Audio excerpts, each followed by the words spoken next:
Great. Hello and welcome, children of fate.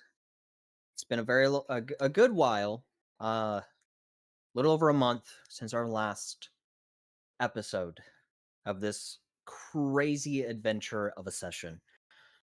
We had a bit of issues happen since last session. We did lose a player, and sadly, one of our players passed away. A player who played the character Richter sadly had passed away. So part of this session is going to be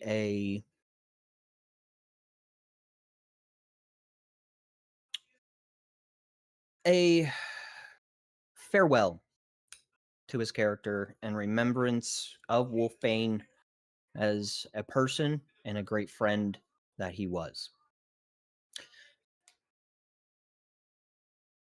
Other than that, not a real whole lot of episodes.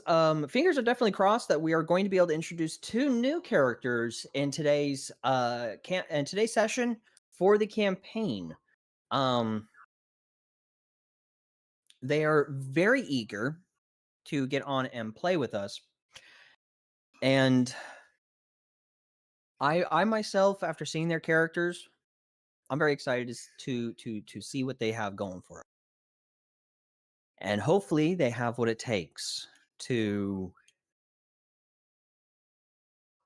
stand up to the craziness and decision making of the party members, the consequences that come from it, and whatever fate is in store for them.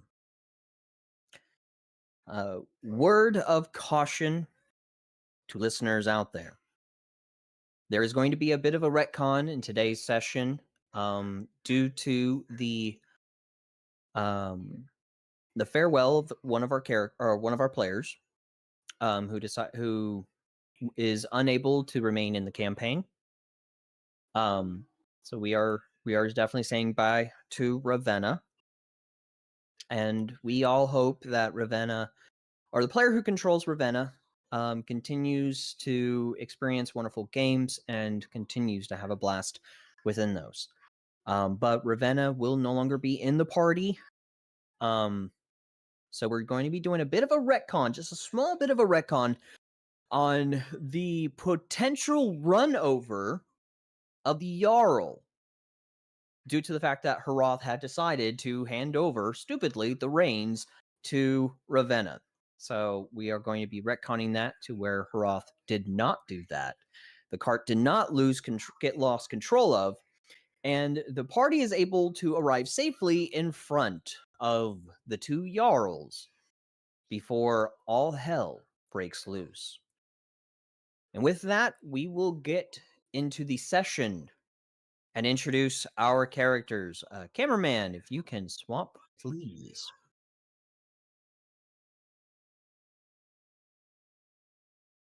As you can see, again, as you can see, the two characters are still here. Richter's character is still here, as well as Ravenna, but Ravenna, say everyone bye-bye to Ravenna. Bye, Ravenna. Ravenna goes bye-bye. Okay. So, with us being here, we will go ahead and introduce the characters of today's excursion and session. We will start with our good friend, Hroth. Hroth, please introduce your character as with a name and class that you and race that you are playing. Those three things, if you can, please. Hello, my name is Hroth. I am a Wolven monster hunter of the Carver Guild. All right. With that, we will move on over to our illustrious Scarlet. There we go. Hello, my name is Scarlet, and I am a Dampier, blood hunter / wizard. Ooh. And with that, we will go to the dark-eyed Callistra.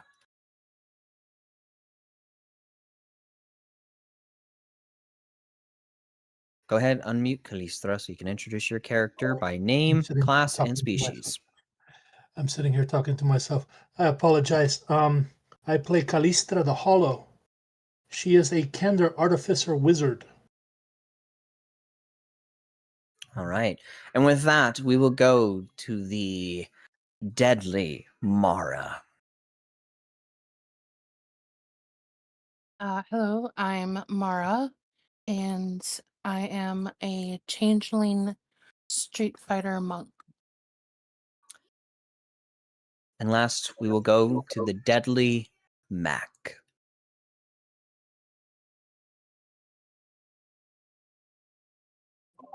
Hello, good evening. I play Mac, the half-orc Sanguine Knight, Illager. All right, cameraman, if you can inform me, did I miss any images? Because I'm not sure if Foundry fucked up or not. You miss Scarlet. I missed Scarlet. How dare I? Here is Scarlet, everyone. There you go.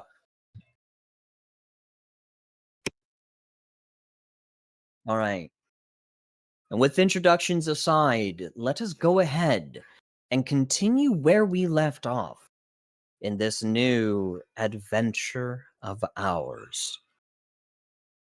Last we left off, the party, with a bit of information that they had gathered, had began to make their way as quickly as possible. Mac, we can hear background noise from you. Thank you. Racing to the meeting site of the two Jarls and their armies. With what, of course, from the tribes, what little army they have. As they arrive there, they see the two Jarls, both brothers,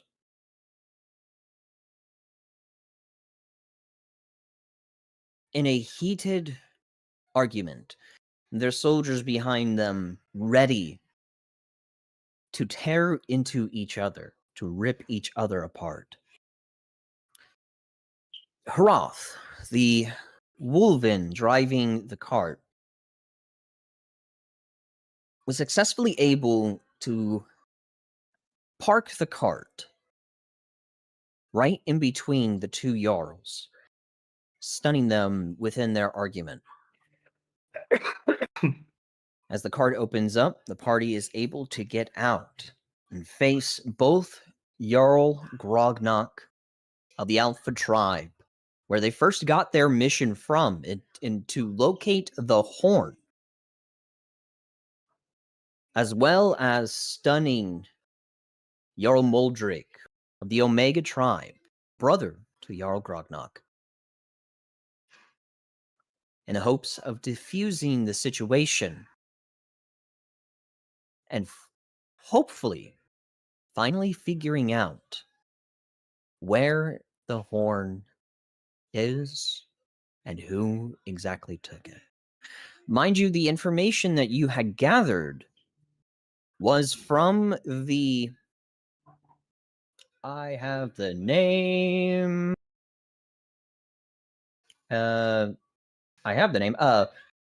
Talgaroth, king of the Wendigos, from the mountainside due east from the Omega tribe.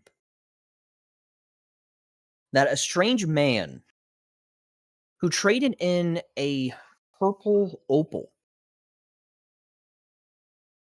had requested the aid of one or two of the Wendigos from Talgaroth. However, as Talgaroth, king of the Wendigos, refused to aid this strange cloaked and hooded figure. The man left the opal with Talgaroth and left.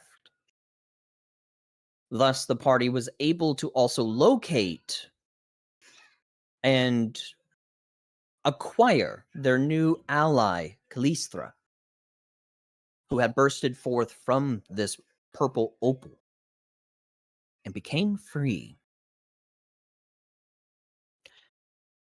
And with that, we will go ahead and begin tonight's session. So, players, as you all have, as the card has opened up, I would say all of you are kind of gathering out of the wagon, or the door to the wagon, I should say, not card. Words. You all kind of step out.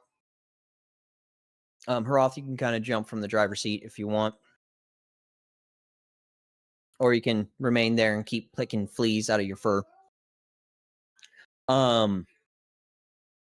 And what would you all like to say or do to try and defuse the situation and the information that you give? Roth is definitely going to stay in the driver's seat, knowing that anything he says, being a half-breed, will only put fuel to the flame. So he is going to remain silent. Yeah, don't want another incident of you attempting to try and punch one of the Jarls in the face. I am an excellent matter of politics. I do not know what you're talking about. Then why don't you get out of the cart and be political? If they weren't... Okay, I wasn't trying to hit them in the face. I was going for the chest, okay? No, I specifically remember you saying you were going to punch him in the face. I was making a wide... You know what? This is pointless argument. He's staying in the driver's seat. No. I'm right. I'm right, you're wrong. All right. Anyone else? So Scarlet. Calistra will emerge from the wagon, still wrapped in the blanket, still shivering, and look around with a look on her face of what the fuck did I walk into? Yeah. Mind you, you all are like right here where the ping's at. That's where you guys are. So, here, I'll ping one last time for you guys. There you go. As I see all of your cursors flood to the area I'm pinging like fucking flies. So, Scarlet, you were trying to say something. I might need to turn you up a little bit. Oh, I can't turn you up. Never mind. Am I that low? You were, but now you're a bit louder, which is good. All right, you were trying to say something. So yeah, Scarlett's gonna get out. She's gonna deeply sigh, shake her head. She's gonna walk over in between the two Jarls and like, you couldn't even give us the amount of time that we would need to solve this. Instead, you guys want to be stupid and angry at each other for no reason. If I wanted to deal with this, I would have stayed with my father.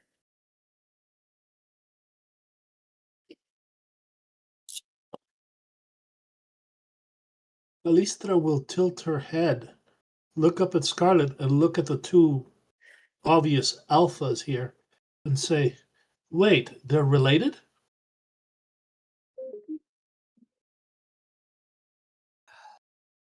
The two Jarls look across the way to each other.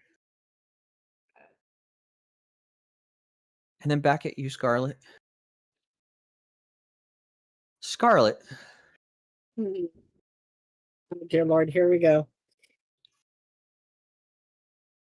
I don't know if this should be an intimidation or a persuasion. She's bad at both, so it doesn't matter. But just for shits and giggles, can we go with intimidation? Sure, let's go with intimidation. Mind you, all of you do have 3 inspirations to use. Oof. Yeah, I'm gonna want to use an inspiration.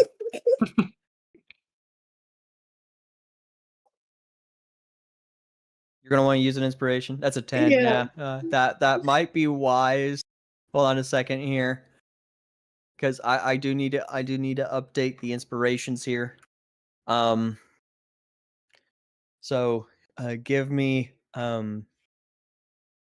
give me a second here. Go ahead and I have to request this. Oh my gosh. This could go either real poorly or really fucking good. Well, it was nice knowing you all. Oh, that's better at least. That was almost a 1. That's a 15. All right, let's see what they have to say about this. So, Earl Moldrick is going to roll first. Oh my gosh.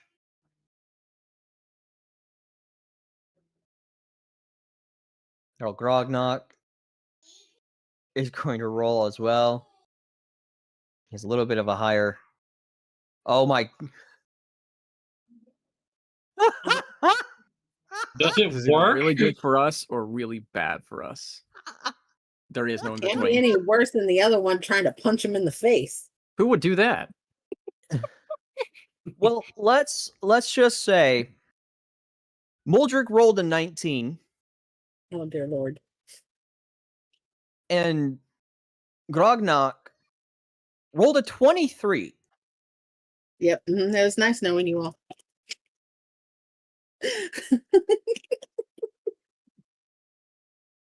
We're off to a great start.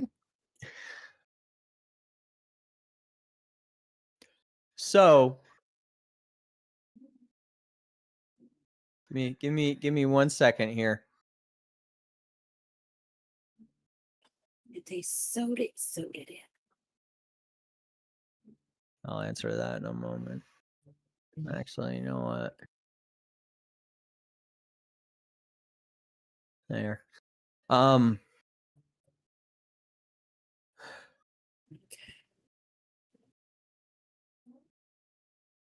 So,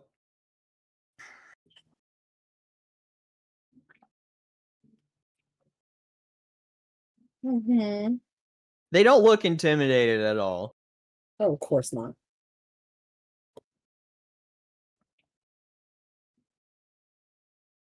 But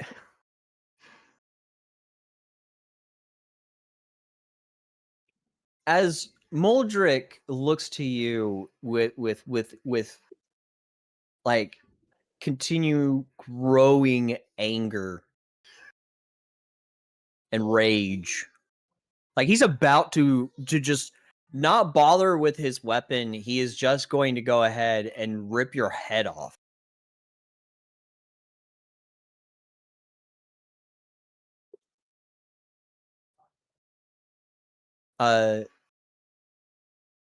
Okay, thank you. Sorry, message from one of the players. Like he looks pissed, like very fucking pissed.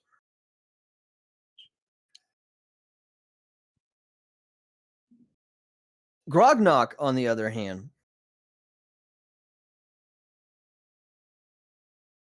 you all begin to hear a low chuckle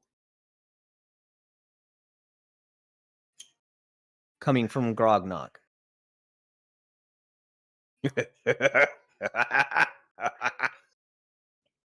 As he approaches Scarlet. Scarlet, how tall is your character again? He is 6'3". 6'3". Okay, so not that much shorter. He slams his hand on your shoulder here, like with enough force to make you go, ugh, like dropping your shoulder. As he grips it tightly, and he says, "For a woman, you sure got lots of balls. I'm very much impressed." Hey, I'm so glad I get to impress another werewolf at some point in my life. Remember, We are not werewolves. I am. We know. You stink of an abomination, just like the half-one over there. Yeah, well, you meet my father or my uncle, you could take it up with them. We would prefer not to. At that point in time, Muldrick, it kind of stands down a little bit as he just kind of watches. Grognak kind of looks to you all as he says, do tell me if you got word on who has stolen the horn. And Muldrick kind of pipes in, at least it's not one of us. At which, in turn, he gets a very a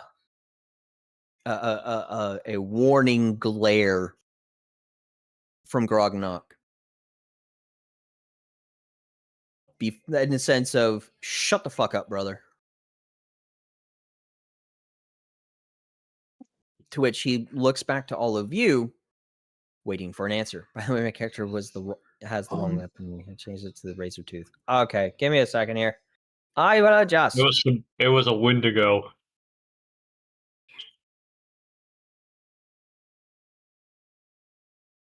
Kind of looks to you for a moment. A Wendigo. Yeah, Who we is found this it. who is this Wendigo? The king. I don't remember his name.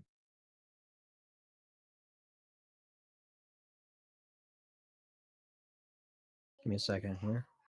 You mean Talgaroth? Yeah. Okay. So state his name for the rest of Talgaroth. us. Okay.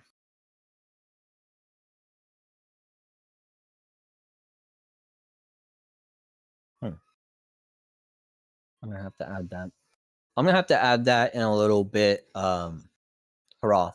So I apologize. Not a problem. We're not fighting right now, so it doesn't matter. Fingers crossed. Do me a favor, Mac. Well, I got to roll. Well, actually, first off, before, 'cause I'm gonna give you a chance to retcon what you say,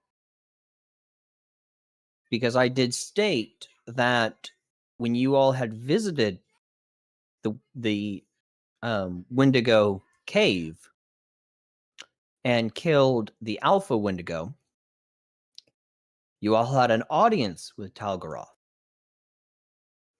and he stated that a strange man had came into their cave requesting aid, meaning a few of the Wendigos, to aid him in stealing the horn, and Talgaroth had refused to aid the man. So Okay, so Talgaroth did not wasn't- steal the horn. So it wasn't Talgaroth.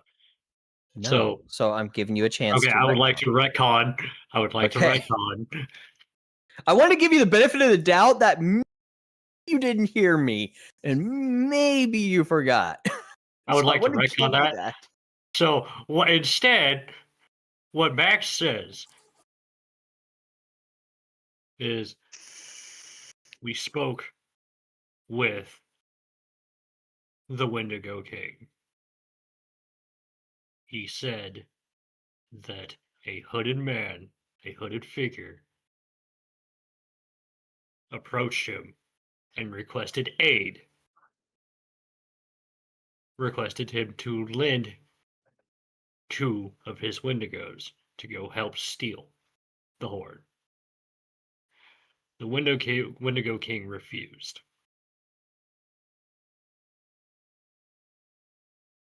So it was this strange hooded man who stole the horn. I don't know who it is. Don't have a name. I just have the word of the Wendigo King. Muldrick speaks up after spitting on the ground as he says, "And you believe the words of a fucking beast?" I don't know who to believe. Scarlett's gonna look at him like, really? Really? Vikander is going to walk up to him, look up at him, and ask if you'll allow me to show you something.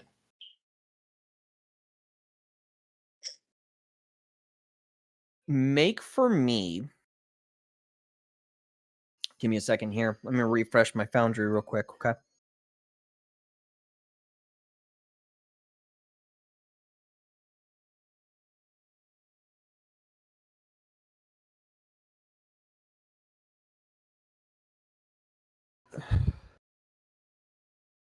Okay, there we go. I need for you to make me a persuasion check. Because they've never met any of you. They never met you before. So they don't know who the heck you are. Persuasion. Yep, in the chat.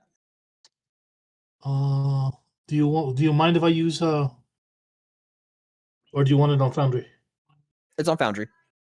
All rolls are on Foundry if we're able to be on Foundry. I think there's only one person who's not able to be on Foundry. And they're no longer here. And they're no longer here.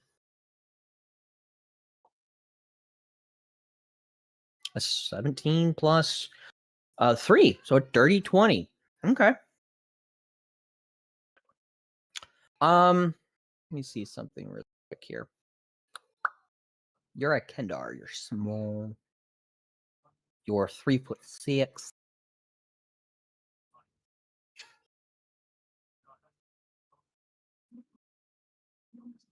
He looks to you, looks down at you, and he says,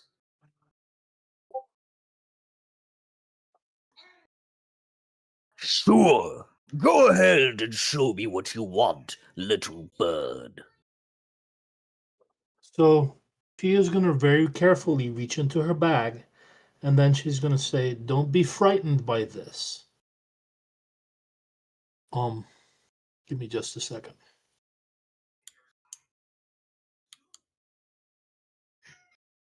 Then she does the characteristic glitch stop for a second. You know what I'm talking about, DM, where she just seems to freeze in space and time for a moment, and pulls out a small mechanical ball when she Wait, recovers. Wait, what are you doing? What the little glitch stop that she does? Remind me what you mean by that. She has the mannerisms in RP note in her RP notes, the constant of repeating the last word of a sentence, or doing a stasis pause, occasionally stopping mid-sentence as if her mind has briefly left the material plane. She also does that physically. She'll be halfway through a movement, stop for a few seconds, and then continue going. Gotcha. Okay. She takes the steel ball out of her bag and commands Teledishu to release. And it's going to drop all of the bits of the opal that it gathered. She is going to draw a few runes in the dirt and cast mending on the jewel to repair it. And then lift it up and present it to him. Whether the Wendigo lied or not about seeking someone to help it with stealing of the horn, the evidence that whatever this dark man was after did try to pay the Wendigo King for it with this. And you're holding up for him? Yes. He'll reach down and he'll take it. I'll have a look at it. Put it between his teeth and You probably down on shouldn't it. do that. You probably shouldn't do that. That's actually a soul prison. You don't want to get caught in it. He's not going to care. He's just going to do it anyways. He just kind of goes back to looking at it.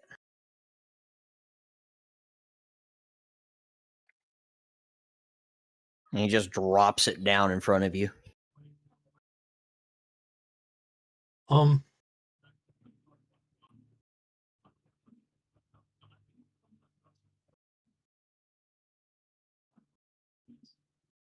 So other than the word that you have received from this beast, you have no other information. I'm just gonna look to Other the other than- party members like, help me out here. I'm going to comment to the Jarl. You'll have to forgive my ignorance. I've just been freed from the gem, so I know nothing about nothing in this matter.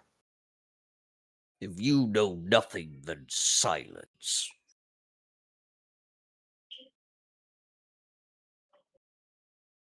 For the rest of you, that's all the information you have. Is nothing but a cloaked and hooded figure from the lips of a beast.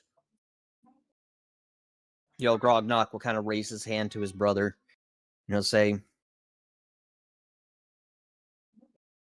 is there anything else that you know that can help us? Before anyone does answer that, Kalistra. Mhm. Did you catch or pick up the opal? Yes, I picked it up. Okay. What is your passive? 14. That'll be fine. With your passive perception, you will notice something about the opal. My passive investigation of the opal would be a 21. I'm going to examine it. Oh, no. This is something you see with your eyes. Like, your eyes kind of catch it with your passive perception. He's saying something is happening with the opal at the moment. There is... Where once it was completely emptied after your escape, as it was in pieces, now mended, there appears to be a swirling black, like smoke, like mist or fog, slowly swirling within the opal. And it feels warm in your hand amidst the cold climate of the north. Even with it being in the snow, it feels warm to the touch. So let's investigate it then. Okay. My passive is a 21. Do you want to roll? No, we'll keep that. We'll keep that passive. We'll use that passive.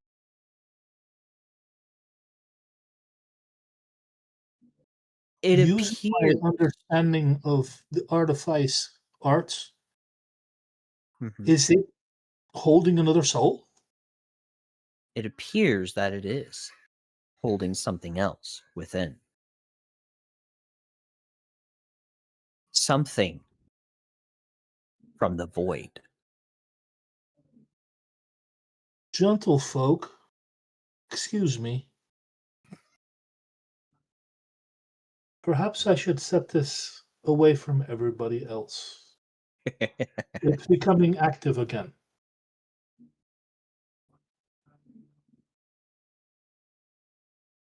And so she's going to walk to the edge of like the circle of warriors and beyond.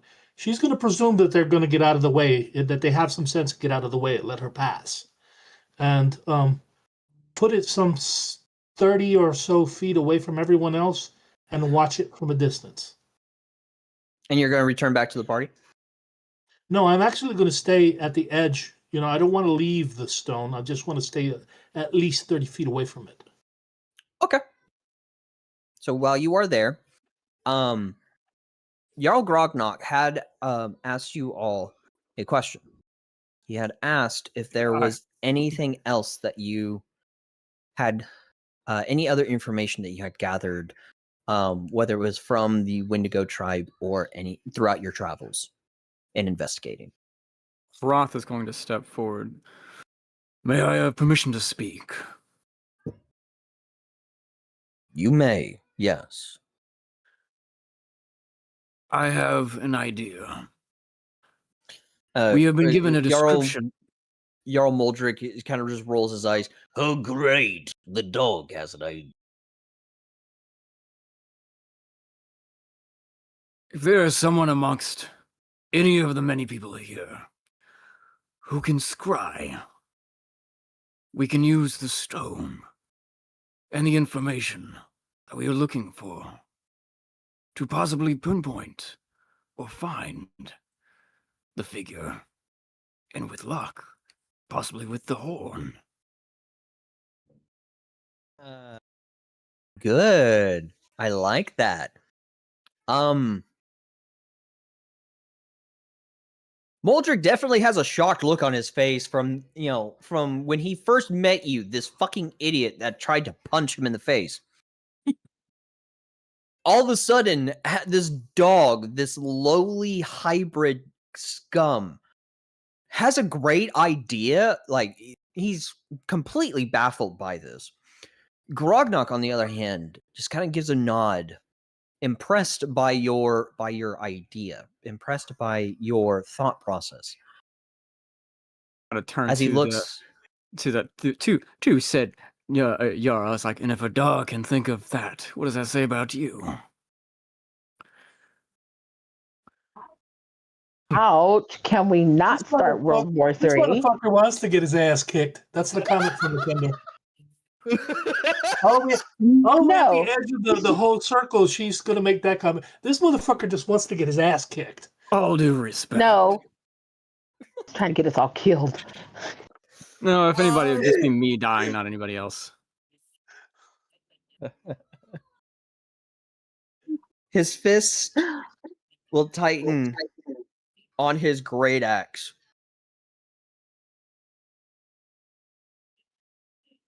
But he won't say anything.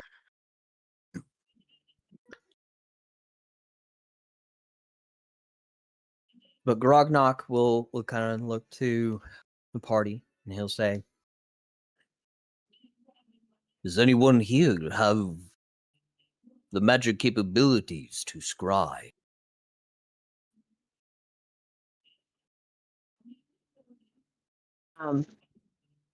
Scarlett's gonna look at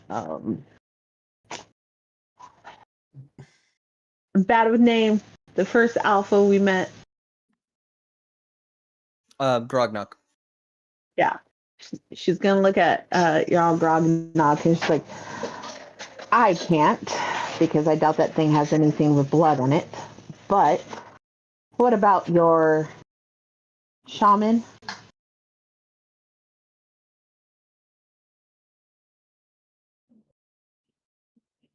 If no one else is able to scry or have the capabilities to scry, then I shall request my shaman to do it. Is there anyone here who is able to scry? Any one of you? I can't. Mind you, if you have spell capabilities, this is kind of where you look at your spell sheets and look it up. The only one that did is no longer here. Oh, fuck. Are you referring to Ravenna? Yep. Oops. Oh, oh, yeah. So the player that had left the campaign, her character was able to. Oh, fucking I have fantastic. a pile of versatile spells. None of them are scrying spells. Grognok will kind of give a nod to the party. He'll look to the shaman and give a nod. The shaman will bow his head very deeply. As he started to take a few steps towards where the opal was placed, but The candle's stops gonna hold up. immediately in his tracks. The Kendra is going to hold Callistra. up her hand and say, Callistra. Yes. There's no. I'm going to stop you right there, Callistra. Because as you're about to raise your hand to say that, you'll notice something. The opal has moved. Running away, get it! How far? I'm in danger. It has rolled on its own 10 feet towards the party.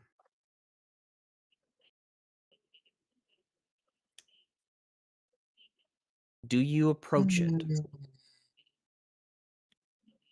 Well, that's an oxymoron question. I'm a Kendra. Of course, I'm going to be curious. She is going to walk up to it carefully. As you walk up to it, it leaps into the air towards the party like a bounce, like a hop, away from you. Okay. So wait, it rolls towards us and then hops away from us? No, hops Yep. away from From us, or away from Callistra. Going towards all of you. Okay, so okay.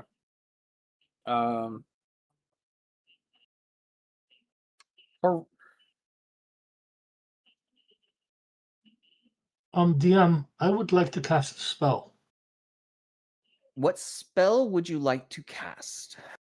I am going to cast the spell Bubble Lift at the crystal. And what the spell reads as is you blow a bubble around any solid object, granular liquid object that weighs 500 pounds or less, causing it to float 4 feet above the ground. No matter what the contents of the bubble are, the bubble weighs 10 pounds and can be pushed using an action. Strong winds or effects that could push a creature also affect the bubble. The bubble always floats at least 4 feet off the ground and descends from a fall at a speed of 10 feet. As an action, a creature can pierce the outside of the bubble, causing it to pop and releasing its contents. Basically, I'm putting it in a container. Okay. And As should you something do- come out of it, it'll be Mhm. inside the bubble. As you do that, as you cast, go ahead. Is that a leveled spell or a cantrip?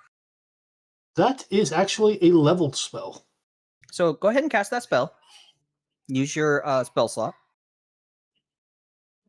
Okay. now, How if do I do what's that on, inside the spell tries to move, can it move on its own, or does it have to be pushed to move?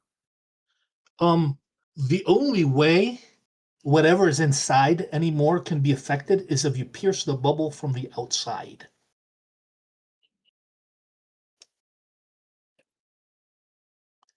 Okay, I am looking at Foundry and I'm not sure how to do that, Alpha. How do I get it to cast the spell? So what you'll do is, with your token selected, you'll click on your Argon should pop up. You'll click on cast spell in your action, and you will select it. Okay, I see. Oh, I don't see that. You don't see Argon pop up on the bottom of your screen No, when you select your token? correct. Okay. So do me a favor. On the left-hand side, there's a cross sword button. Click on Yeah. that. Argon should pop up. Okay, there we go. Yep. So you in action column, you'll select cast spell, and then you'll select bubble lift. Cast spell. Come on now.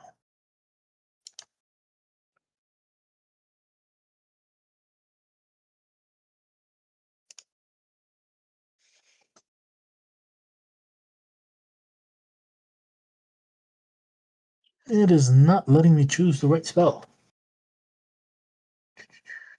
Are they collapsed? No, it's giving me a list of spells that I can cast, and Bubble Lift is not among them. I see bubble. Did you click the purple cast spell? Yes. No, that's in bonus action. You need to Okay. click the first the first column, which is action, and click cast spell. The non-purple.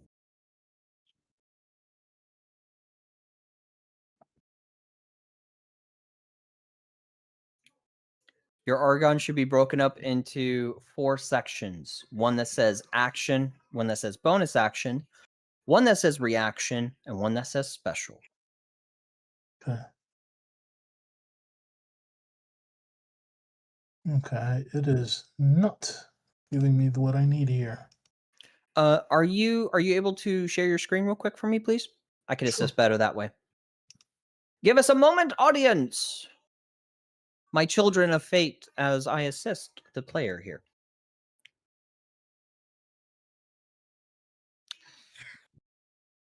Oh, me.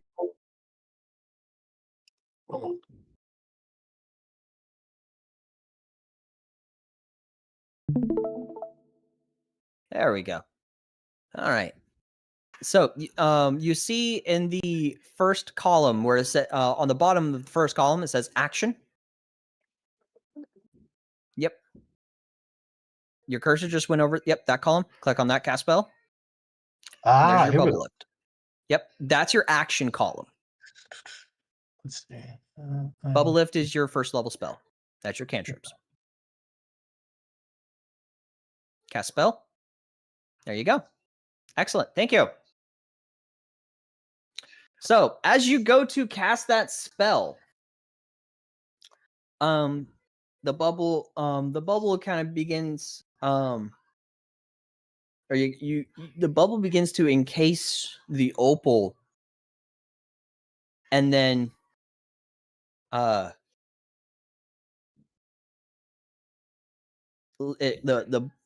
opal kind of lands. Let me see here. Hold on. No matter what contents of the bubble are, the bubble weighs 10 pounds, can be pushed using an action.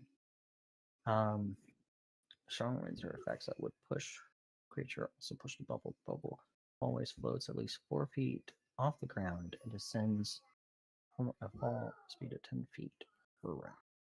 Action, a creature can pierce the outside of the bubble, causing it to pop and releasing the contents. Gotcha. Okay. Well, as the bubble begins to encase the opal, it also begins to dissolve the bubble, almost disintegrating it, almost as if the bubble is dying. The opal then lands back on the ground and leaps once more to the party, now within 10 feet from the party. Hmm.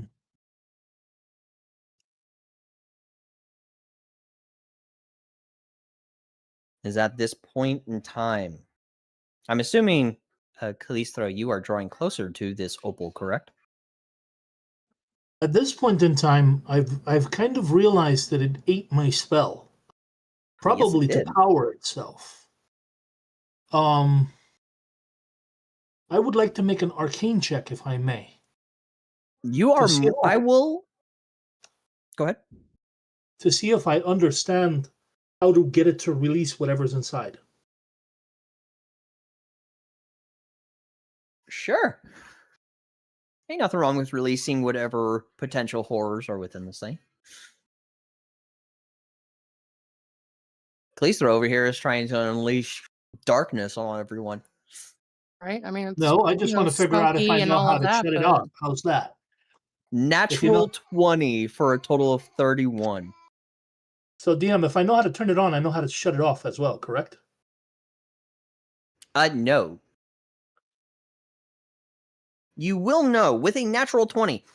You'll know that naturally this opal cannot be bursted and destroyed without a massive surge of magic capabilities, which was how you were able to break free. thanks to the surge of magic that you yourself had acquired, built up from within the void. So you know that whatever from the void is on its way out and is causing the opal to move in such a way is not something to trifle with. I'm going to tell everybody to immediately evacuate. Get out of here. Roth's going to quickly go and pick up the opal and chunk it as hard as he can and just throw it. Or you know what? No, better yet, he's just going to go up and kick it. He's just kind of like soccer punt. Okay, hold on. Okay, so you're okay. Cool. Yes. Okay. I'm wanting one of you guys to do it. Okay, so Might as Harath well. is going to again do something stupid. I love this. So, as soon I've been waiting. I Like, listen, I don't know why we keep Tiny taking new people in.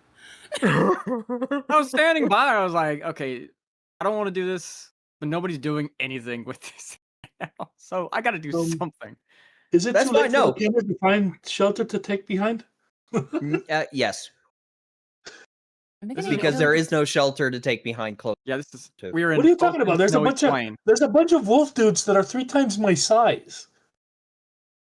I don't think I they mean- take too kindly to you using them as human shields, not human meat shields. If you want to, that I will allow. I will allow for you to try and take cover behind one of the horns. I mean, shit, I'd be fine if you decided to try to take cover behind. Oh no, you're not even close to Rothgar.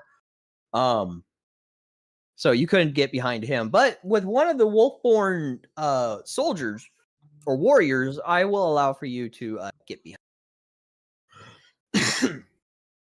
I mean, if they haven't figured out the stereotype yet, the tiny little thing is a thinker, not a warrior. So, I'm beginning to feel like it's a good thing I never got out of the cart. Hrothgar. Hroth, not Hrothgar. That's right. I combined the two names. Yes, you did. Stupid of me. Hroth. I As imagine your strength check. foot. No. Oh, not even. Oh, dang. No. As your foot makes contact with the opal, I need for you. I need for you to make 2 saving throws. Got it. As my mic is kind of in the way of my hand here, and I apologize, everyone. My mic arm is shitty. 2 saving throws. Got it. The first saving throw is a dex save at disadvantage because you are surprised by this.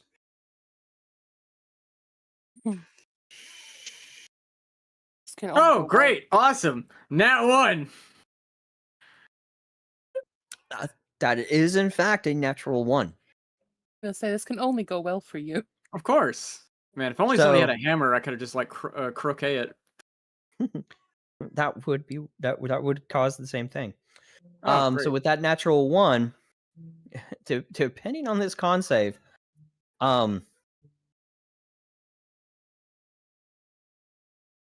you might be taking a lot of damage. It's okay. I'm at full health, which is only 40. Only 40? Oh boy. Yeah. Let's hope you roll well with the con save. This con save's not at disadvantage, mind you. This one is not at disadvantage. But I'm trying to figure out what a DC would be because you guys are only level 4. There we go. We'll have that number be the DC. Con save, please. Oh boy. Quick, look at my character sheet. Is there any reason I should have advantage on con save? Nope. Okay. Definitely not. You're not even proficient in con save, so no. At least I was proficient in dex saves. Okay. Oh! Not bad. Not bad. Pretty good, actually. I'm going to tell you right now. It's a success, as you can see. I'm going to tell you right now, you succeeded by 1 fucking point. Technically 2 points, because still meets it, beats it. So technically 2. But you're 1 point over the DC. I put the DC at 18. I was thinking 20, but I was like, you know what? I got to be fair. I can't do it at 15 because they're still level 4. I got to scare him a little bit with this. So 18, and you'll beat it. You got a 19 with that. So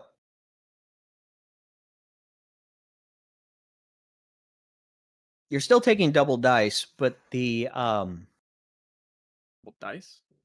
yeah, but the die is lowered. The die was a D12. And it was going to be 6d12. I probably should have used inspiration on the dex. It's fine. I suck at dex anyways. It probably wouldn't have helped. But you will be taking 6d8s. Not 7, 6. There we go. 6d8s, 68 points of necrotic. Oh, great.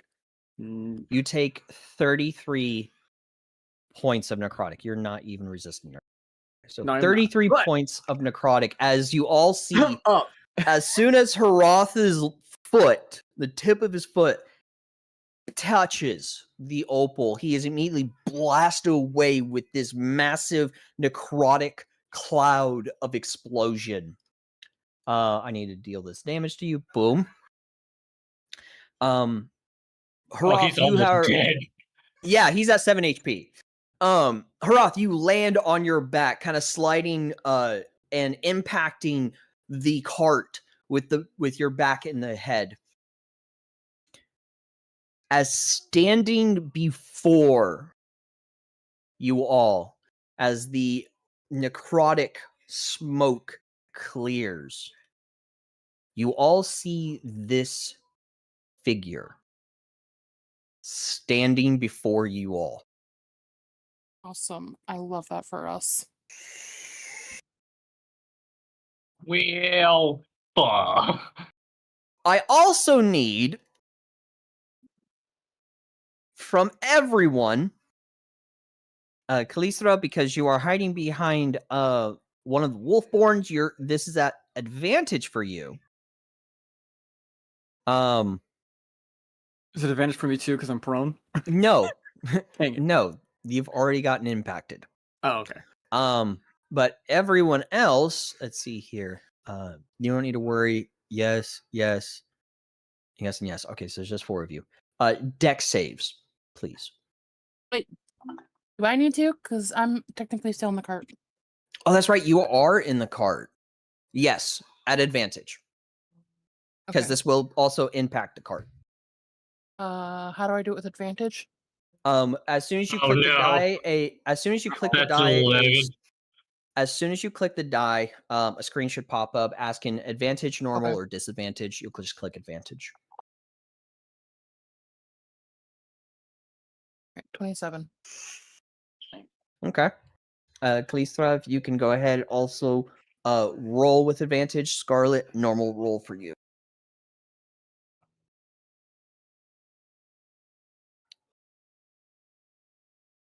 It's in the chat. Oh, nice. Ah, that's a success. That's a failure. Kalistra?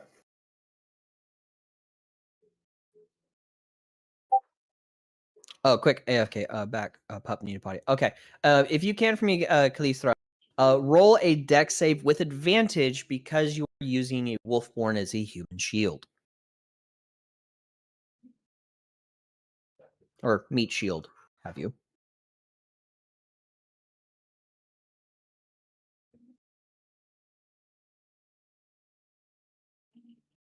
It was almost a natural 20. And 22. Okay, so Mac, you are the only one who would take the full brunt. Or no, Mac, Intended. you get knocked on your ass. And now I need Like, dead or bloodied? No, you're just knocked back. I need everyone to make con save. No, not Mara. Mara is kind of hidden behind wood, so I will not allow for Mara to get a con save on this. But for the rest of you, con saves. And Calistro, you would recognize this as the burst of void essence bursting out. Oh towards god, all- that's oh my awesome. gosh, Mac! Oh no, Oh god. Oh no, that's not a Wait. success. That's a fucking failure. that is very much. Oh dear God. Oh, I'm so fucked. Because Oh. you have not great health. Mind you all, you do have inspirations. I would like to use one of my inspirations to retry that. I will allow that. Calistro, you are still muted. You rolled a natural 1. 2 questions. Apologies. nice. I didn't realize I was still muted. 2 questions. What am I saving with the con against? What are you saying? What am I saving against? Con, yes. The necrotic energy, being able to try and resist that necrotic energy that is bursting forth from the void essence. I should be making that save at advantage. I will. How do I correct that? I will say no because of the amount of power this essence is. But I will allow an inspiration. Since we're not in combat, I allow inspirations for rolls. And you say it's necrotic damage? This will be necrotic, yes. Scarlet succeeds, so Scarlet will take half damage. So, Kalistra and Mac, I will allow inspirations if you wish to use it. Mac, you have already said yes. Kalistra, would you like to use? Reviewing my character sheet. I apologize that I wasn't prepared. I haven't looked at this character sheet in a while. It's fine.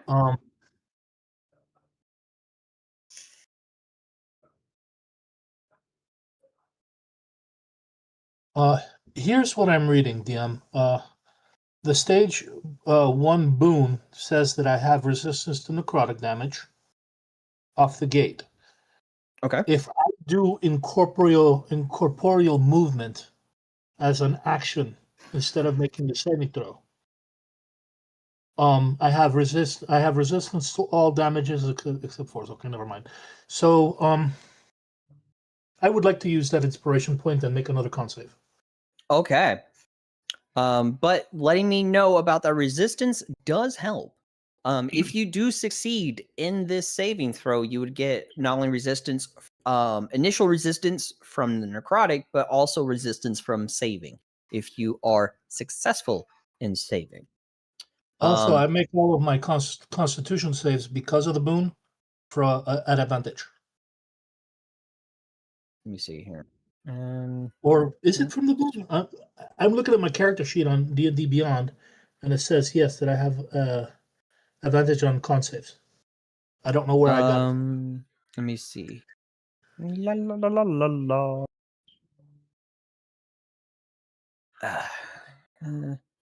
Advantage on con.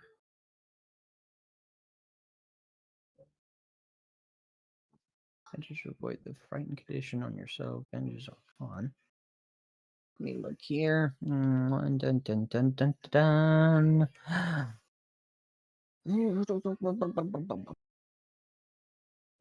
Excuse me. While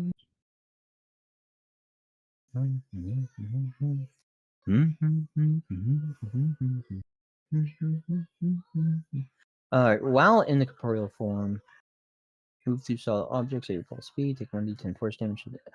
If at the end of your turn you have resistance, you are lightly obscured. Okay, and then disadvantage. Okay, so nothing there. That gives you an advantage. Let's look on here real quick. Like, dark bargain. Did you ask me about this dark bargain? I did, and you said that you had consulted with whoever you were going to consult and let me keep it. Okay. So yeah, it is from your dark bargain that you have advantage on. So that is good to know. So you would actually have advantage on this. So I will allow for this reroll to not be used with inspiration, but with advantage. Because of this. So go ahead. When you roll with advantage. So this is basically a reroll for advantage. You want a single die then, yes? No, you can advantage die it. That's much better. God damn. Okay. Mac. Go ahead and re-roll with that inspiration, please.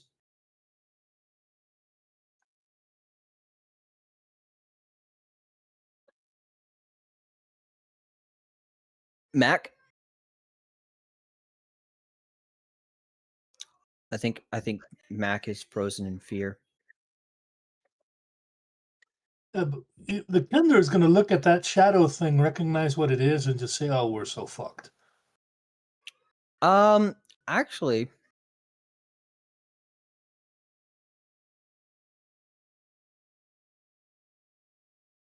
passive 19 for your history. Yeah, you would definitely recognize.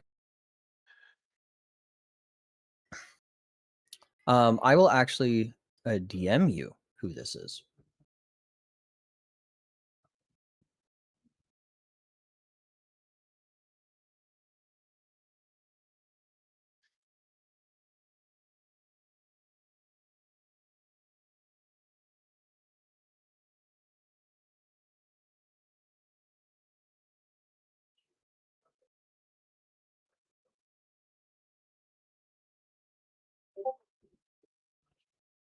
Everything got quiet. Yeah, Mac, I'm waiting for you to roll freaking Constitution saving throw.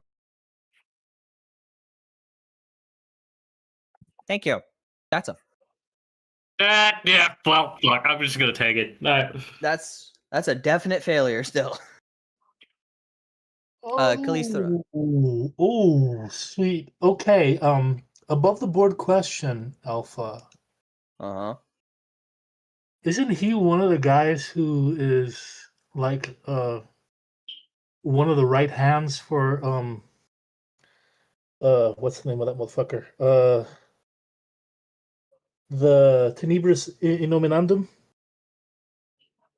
No idea. This void realm The is Unnameable Darkness? what was that? The entity called the Unnameable Darkness? No. Okay. No, Still, but he is one I he know is for a one of fact he's the a bad very high motherfucker anyway. lords. Yeah, he is one of the very high lords. All right, so some D12s need to go around.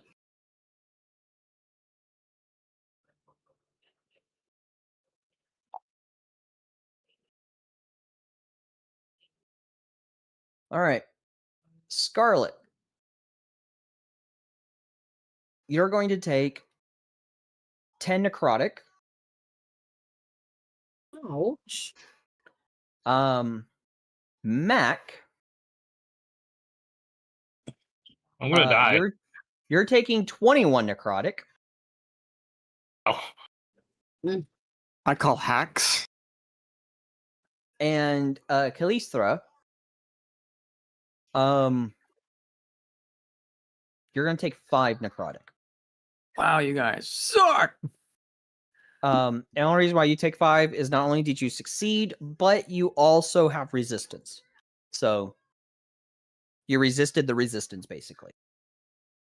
Mhm.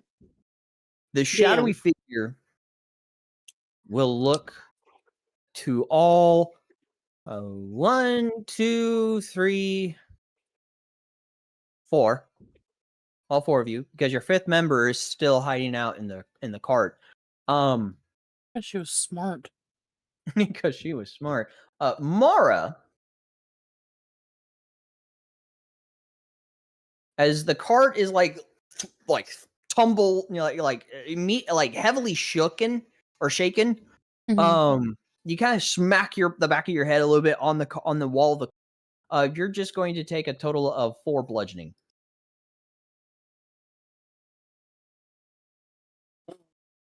Where did that go? There it goes. Like you got a good little you got a good little goose leg growing on the back of your head. Like, ow, fuck.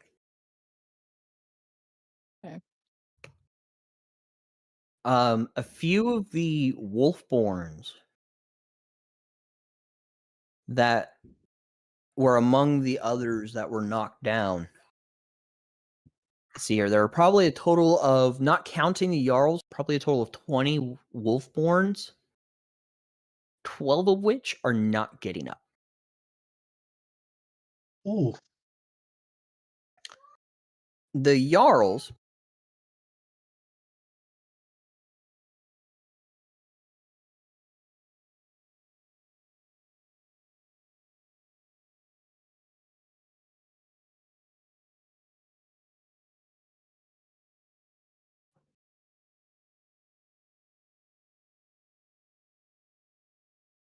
apologies, players and folks at home, as I am trying to make sure my daughter has something to watch.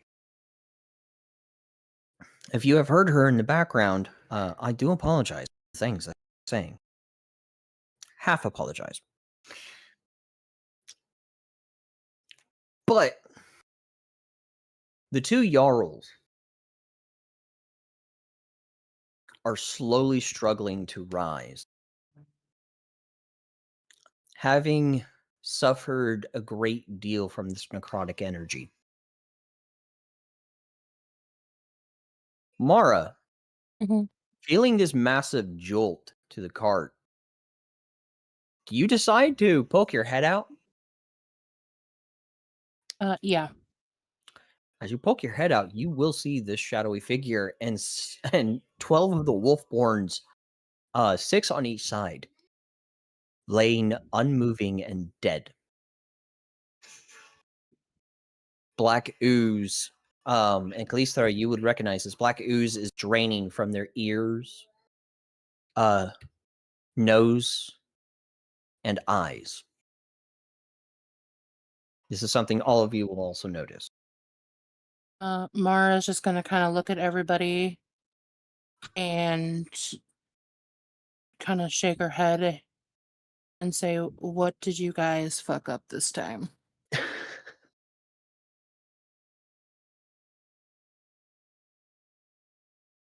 The shadowy figure kind of looks to everyone. Slow, malevolent movements. As the smoke that is kind of emanating from this darkened entity begins to clear. Within its place, you'll notice this figure. Well dressed, armored, with a well decorated and ornamented scabbard rapier resting on his hip, against his very, very illustrious looking suit.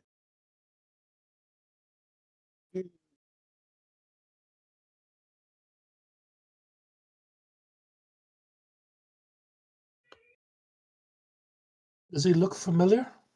Oh yeah, this you officially have the face that matches the name of the Lord.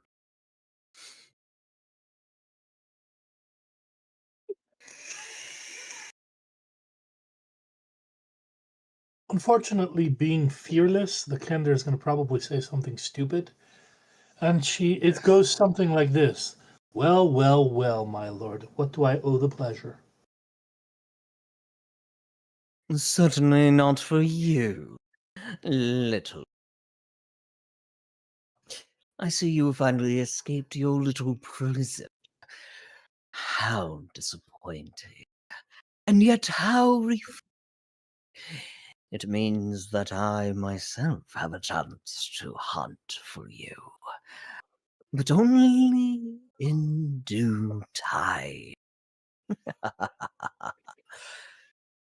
And he kind of turns, looks to the rest of you, and he'll give a very illustrious bow, arm extended out, as he says, "Forgive my deepest intrusions, my little flashbacks. My name is Zareth, and it is my pleasure to meet every one of you." Callisto, you will also know that Zareth has multiple forms. But this form is not his real form. If you would probably imagine that his real form is something so horrible, so terrible that, it'll drive you instantly mad. Yes. So he's still playing nice. Oh, very much so. The real question going through Callisto's mind is, what does he want? He will look to everyone as he bows, and the small smile, the faint smile that he has, grows wide. Rows of sharp teeth are completely visible as the corners of his smile almost reach his horns on the sides of his face. Before he rises, and he says, "What delicious little investigators you all are."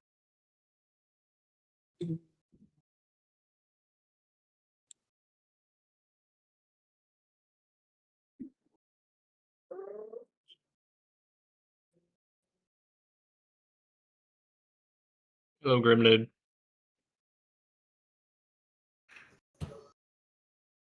Apologies, as I am. Stay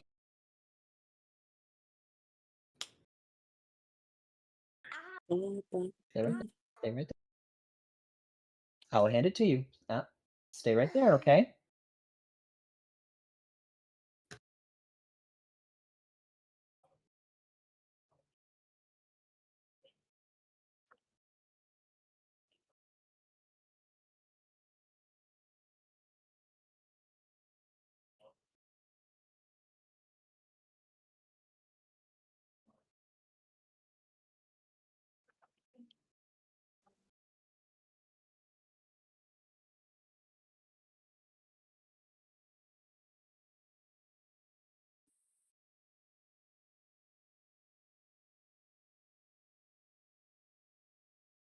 Apologies, everyone.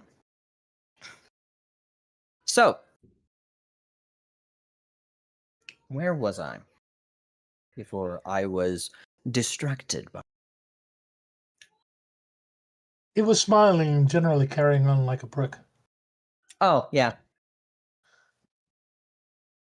So do tell me, little fly, how goes that wondrous investigation of yours?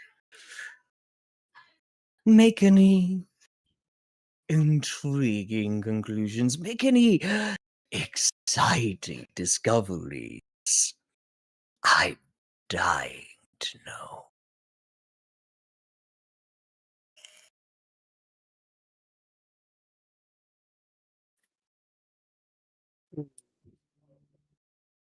Any one of you can speak.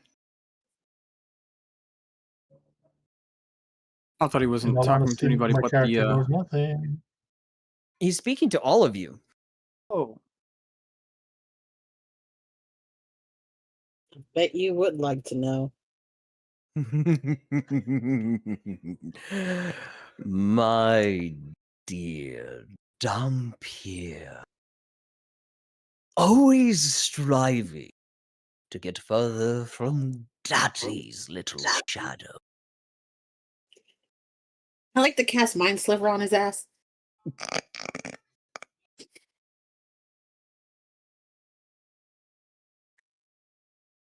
I will simply like to ask, are you sure you want to do?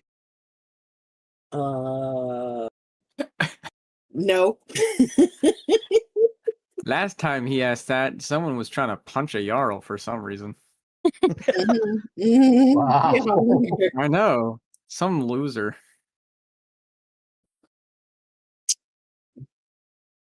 Yes. No. No. Forgive us, audience, as the cameraman is drooling over here. We gotta give. Does anybody have the bonk? The bonk stick? Right, the cameraman Mark- has turned into Donkey from Shrek. Can I stay with you?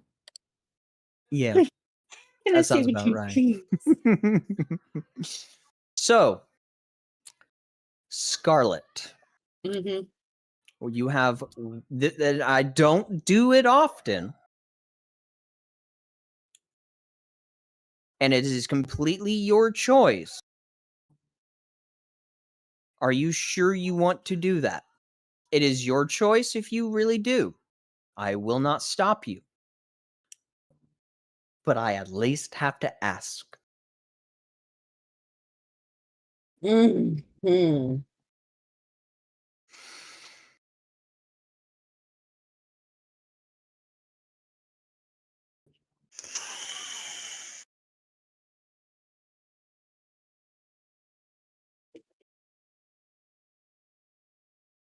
No, I won't do it. Okay.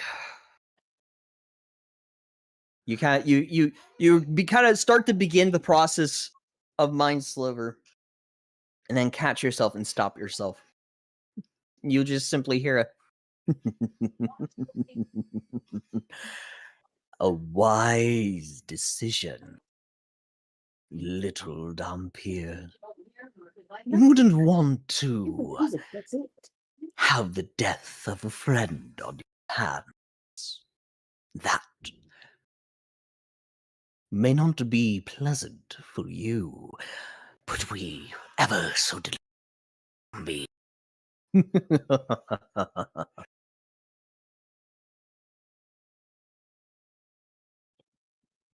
So, any takers? Do tell me how things are going. Immediately, Jarl Moldrick finally getting to his feet, gripping his great axe in two hands. He's going to rush Zareth.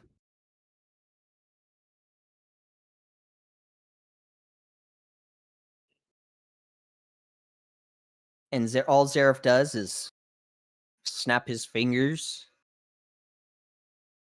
A bit of purple energy and a bit of smoke kind of emits from his fingertips as Moldrick drops like a sack of potatoes. Unmoving.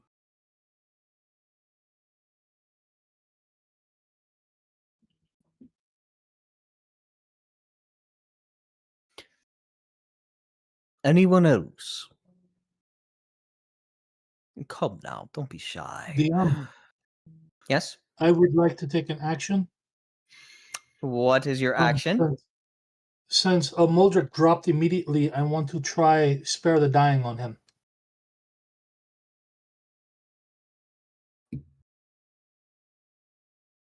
It has no effect.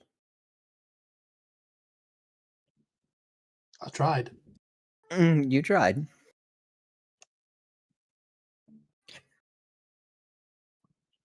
Little fly, he will say, not even looking at you.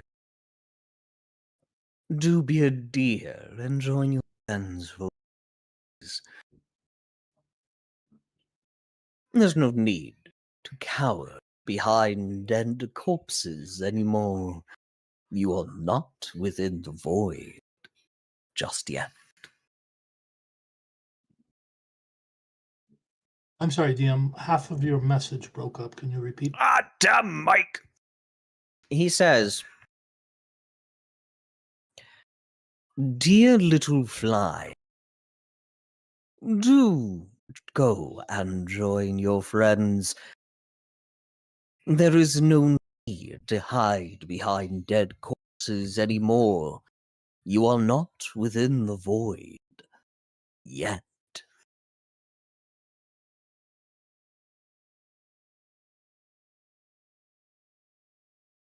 Kendra is going to look at him, cock her head to the side a bit, snort, and then walk towards the rest of the party.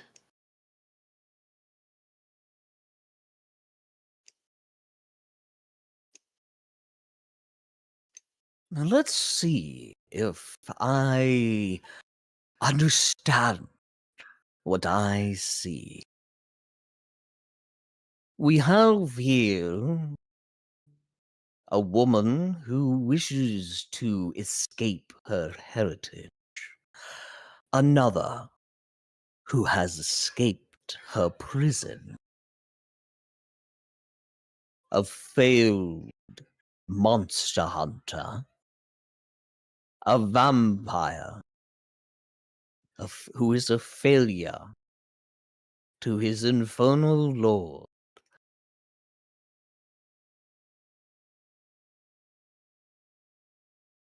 Another miserable orc who can't tell the difference between man and beast within.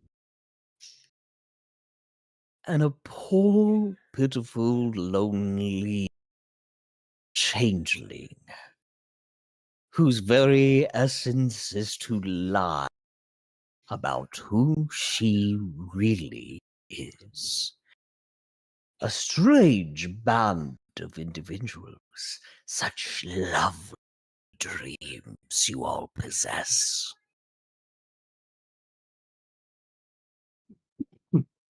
It has been so entertaining to see each and every one of you dance like puppets, with me pulling the strings.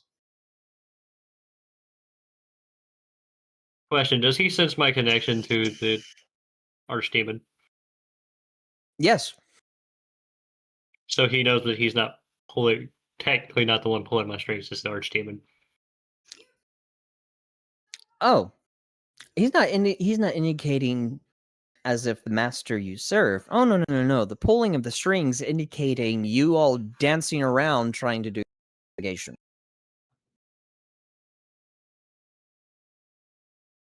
And coming up Trying to with find literally the word. nothing.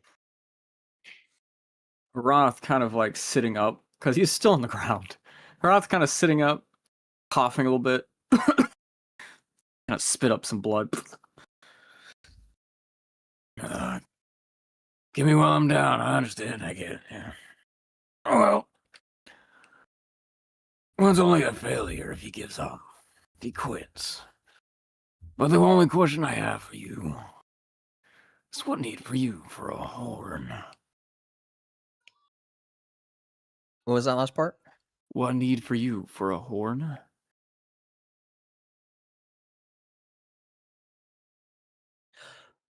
You mean this horn? As he reaches into his coat pocket and he pulls out the very horn that has been missing this entire time. I look over back towards the Jarl. There Found it is. Get it. it. Found it. Get him. And then it's kind of like Well, technically, the exhausted, reward kind of like goes to lay the back candy, down. but she was the one who brought this asshole here. We all knew he was coming.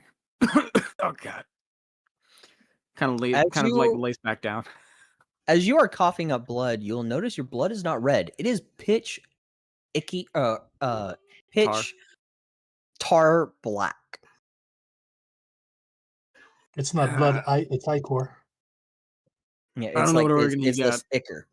I don't know what organ he got, but it can't be good.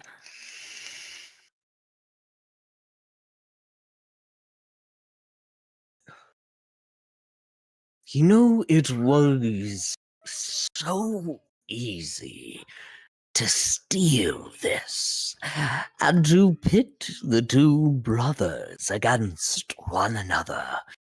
How exhilarating it was to see the dancing, the chaos, the joy of it. The very essence of nightmare befall this horn. The fear and worry and hatred between the brothers is so exquisite. As he kind of licks his lips as he says, It's so delectable. DM. Now, Yeah. I have one question for you and one question alone. "Oh, hold on one moment. We'll let Scarlet ask her question, and then you can go ahead, Khalisra." So you said he takes out the horn and we all see it, right? Yeah, you all see the horn. He's the one. He even is admitting that he's the one who stole it. Okay. Can I cast Maximilian's Earthen Grasp to crush the horn? Oh no, no, no.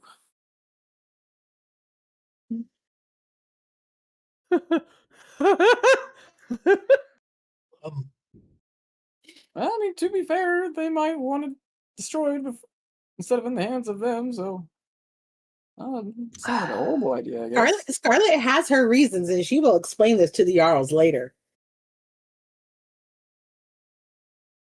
Sure. You know what? I've already asked you once if you wanted to do something. This I'll let you do it. I'll let you do it if this is what you really want to do. Oh yeah, this is absolutely what I really want to do. Sure. Okay. So cast your spell.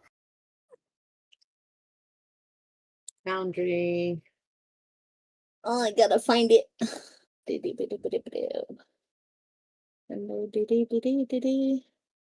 Oh, not that one.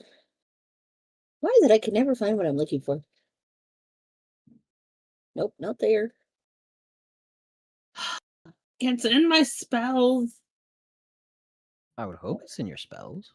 Yeah, but I don't see it in the Oh, I don't see it on and Boundary, but I know it's there because it's on yeah, D&D. I'm seeing it on your character sheet. So, or I'm seeing it on your Argon. So in Argon, click cast spell from the action area. I did. I don't see it. Do you see second level that is currently like collapsed? Oh, okay. Thank you. Yep.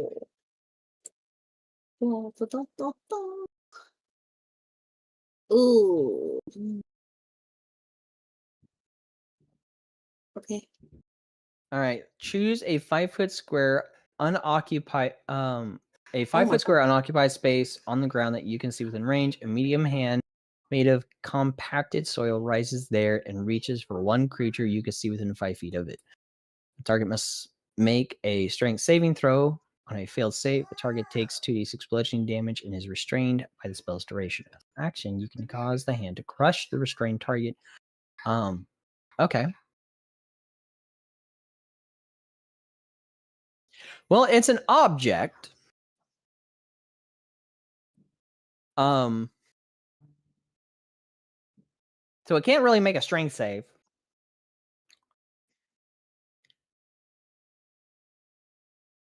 Do me a favor.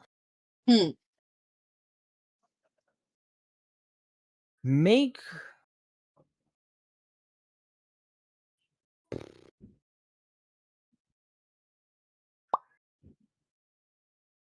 I'll do this.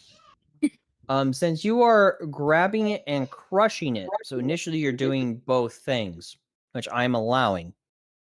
Go ahead and roll 4d6. 4d6s? Yes. This horn will have a total of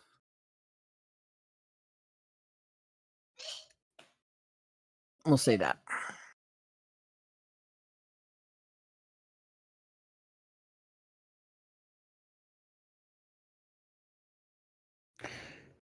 A total of 15. There we go. So leaves it with 10. As the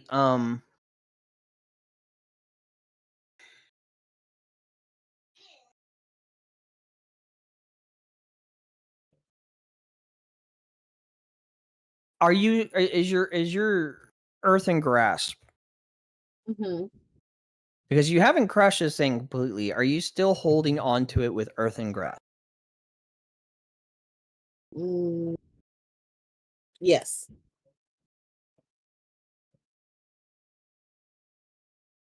Okay.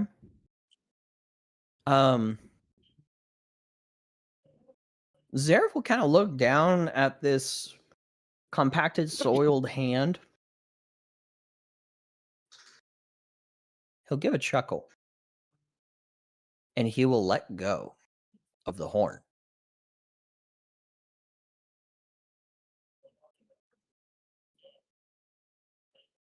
As he lets go, the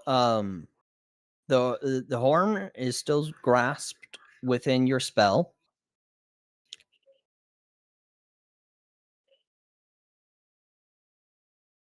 Do you wish to just hold on to it, or do you wish to crush again?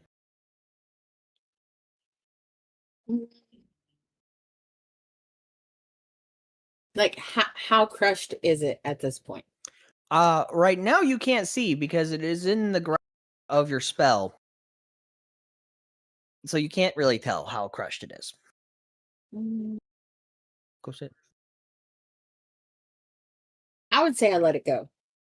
Okay. As you let it go, it falls to the ground. It is heavily... It appears bent and cracked as your spell ends. Okay. Grognock will look shocked, slowly turning and looking to you.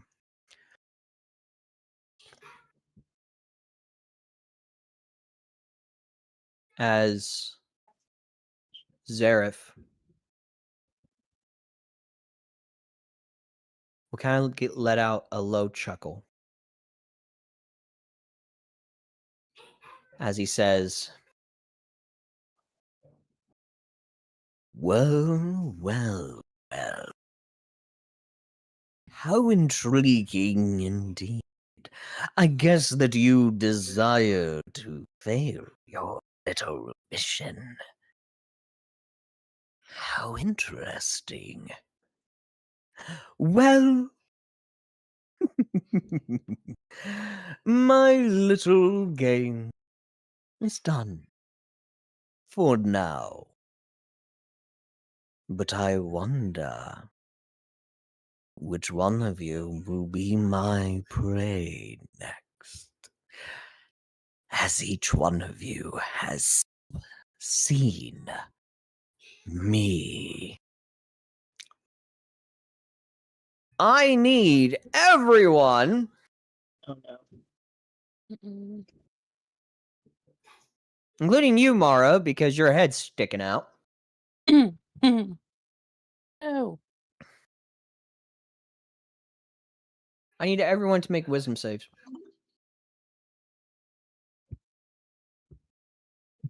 But I'm prone. I don't care. Oh. Damn. My goodness, Mac. 21. I'm not a very wise person. No, it's the fact of your low rolls, my man. There, got it. Oh! And I feel this is very important. I will use an inspiration for this. I will use a second inspiration as well.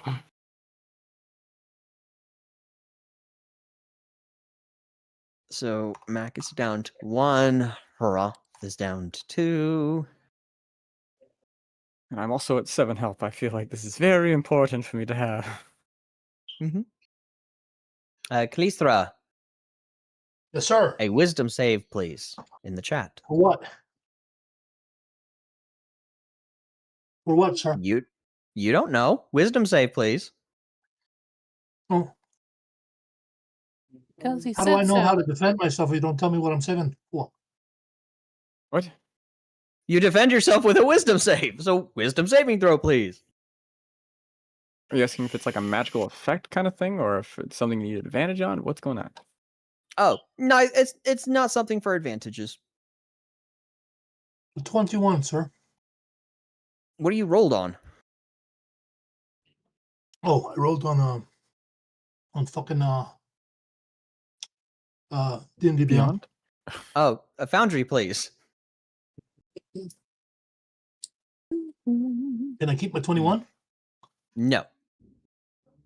Hooper.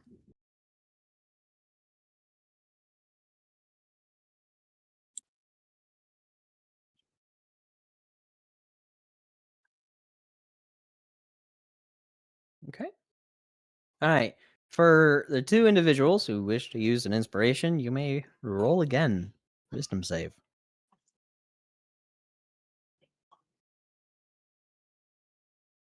Oh God! Thank God. What God? Oh, thank God. Come on, I Mac. know. You can do it. Oh, that was almost Please.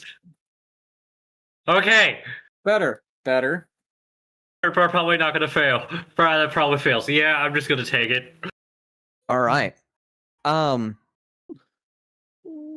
Scarlet, Mara, Mhm. Kalisthra, and Harath. Yay! 1, 2, 3. The four of you feel this.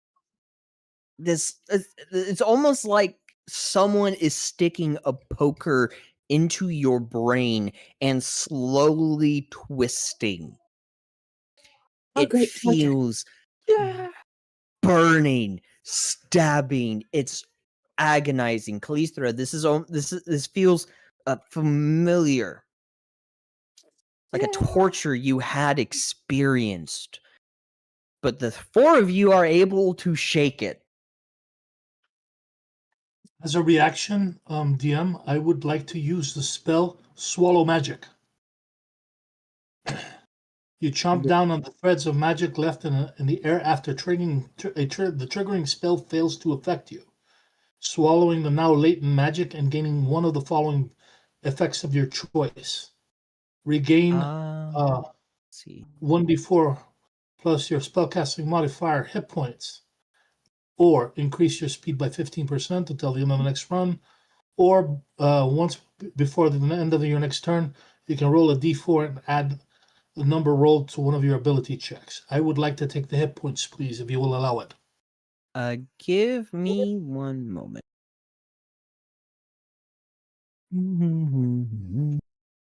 This was not a spell, Oh, so okay. I will say no. If it was a spell, fuck yes. But sadly, this was not a spell. Mac. Oh, God. This is by far the worst pain you have ever felt. It is agonizing, causing you to scream in agony and pain and terror as your mind is overwhelmed with horrific images.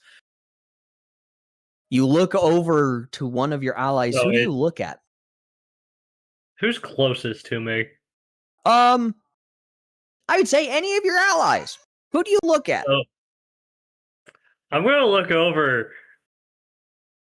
I'm going to say Scarlet. I'm going to look Cool. at Scarlet. You look over at Scarlet. As Scarlet is kind of beginning to kind of recover, you watch as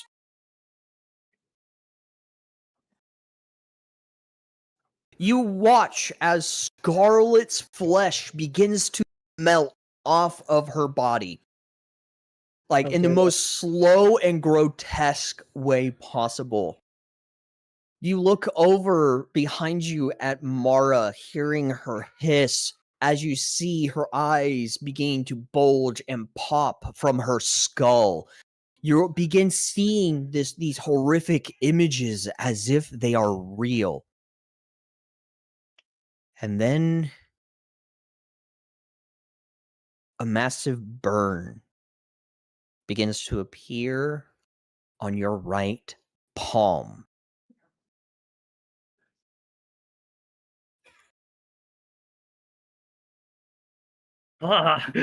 So Max is gonna fall to his knees. Mm-hmm. Just kind of like dead silent after what he had saw and felt. And it was just he's never felt anything like that before. Mm-hmm. That was the second most traumatic thing he's ever event of his life. The first being the witness to both of his parents' death. Mm-hmm. Mm. Do you look at the palm of your hand? He is going to slowly look down at the palm of his hand. Okay. I will, for right now, tell you show people, I will send to you what you see. It is right here. This has been branded into your flesh. It appears almost like a scar, but it is pitch completely black. And it appears to be extending out into your veins and fading, and then like the blackness in your veins fading and holding in place. I would say like maybe half an inch to an inch away from the initial mark is your veins kind of blackened. And then nothing. He's just going to stand there. He's just going to be there just staring at it. Like, he doesn't know how to process it. He doesn't know what to do in this situation at all. Zareth then looks to you all as he says, "Well, I myself had a bit of fun while I was here. But now it is time for me to go. I do wish you all the best in your little adventures, and I look forward to seeing you all within your dreams." His eyes then shoot immediately to you.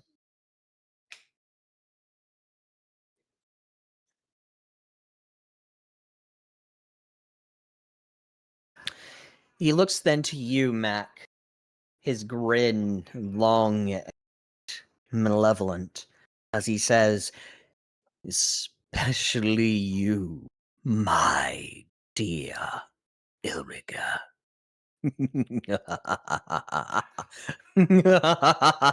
And as he kind of laughs, it begins to fade as smoke begins to bellow around him and then slowly fade away, and like the almost like wind is blowing it away as he vanishes.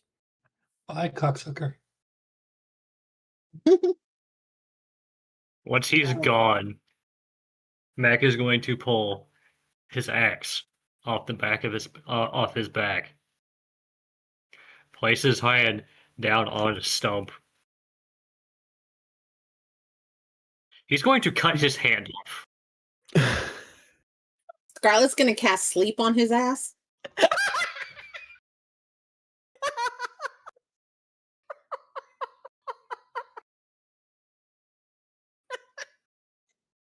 All right.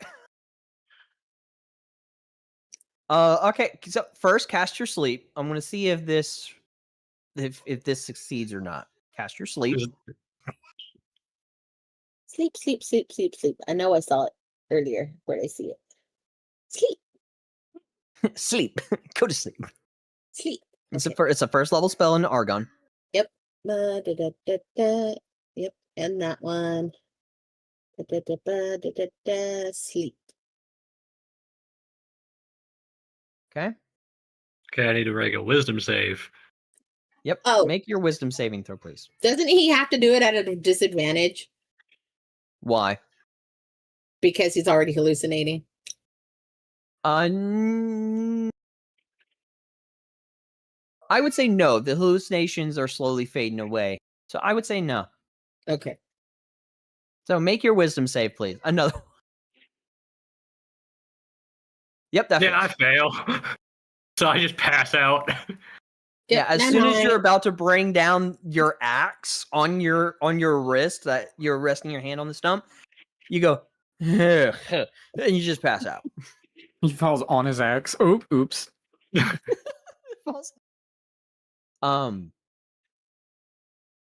The Jarl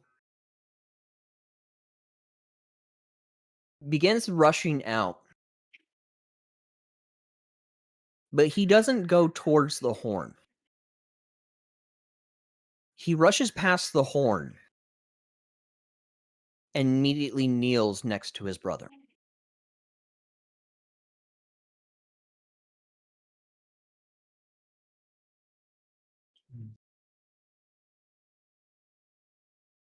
As he In the kind of meantime, Calistra is going to go and check on Mac. She's going to examine his hand and try to make an Arcana check when you're ready, DM. okay. So with that with looking at his hand, you will see as you kind of like turn it over, this will be kind of shown to everyone. You'll see this symbol within the palm of his hand. Where'd you put? Oh, okay. Oh, I know that symbol. If you know it, don't say it. You can DM it to me, but don't say it. Well, I'm not going to even touch that one. I mean, Alright, if so- you think about DM, if you think about the lore that goes behind that, Calistra is not going to speak that because the folklore says that it brings misfortune anyway. Oh no! Above board, you can send me a DM and ask to kind of as like a verification. I'll allow that. But I have also gave you the request of the Arcana as well that you had asked for. Okay. So you want me to make a roll to see if I can figure out anything else? Sure. And what are you Arcaning again? I am making. Fuck! I did it again. I did it on damn D&D Beyond and got a 20. Yep. Nope. It's got to be on Foundry. Yeah. Here I come. Here I come to save the. Here I come to roll the dice. Okay. Remind me how I do the check again. So it's in the chat. Click on the D20 and then click normal. It was almost 20 again. That's a 25. 25. So Does with Calistra know the mark of that particular? you do well. First, send me that DM. What you think the mark is? Okay. Give me just a second.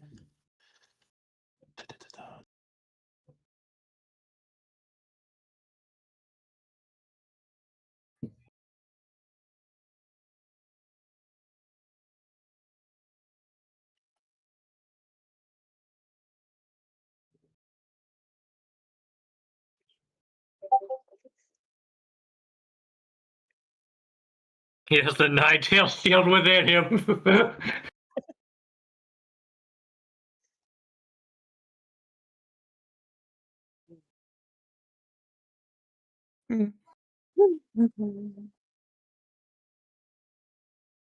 As of right now, the only person above board who officially knows Sigil is Scarlet. Scarlet, the player that controls Scarlet, is the only one due to the fact she is in my professional game. She knows it, and I do appreciate her keeping her trap shut and what that symbol stands for.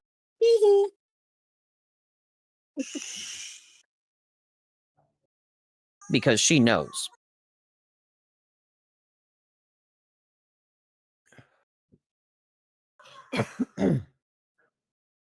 Still waiting for Yeah, I'm Calistra trying to to find I'm trying to remember the name of the bastard. Huh. Well, disregard demon. The demon. I'm probably gonna go to bed tonight and wake up tomorrow morning. Oh yeah, that's that motherfucker. I can't remember right now. That's okay.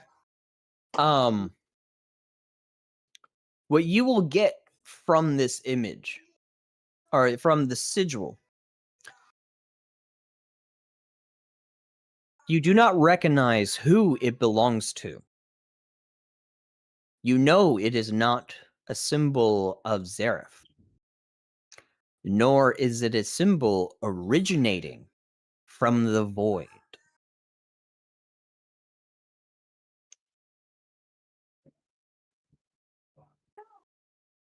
That is all you know.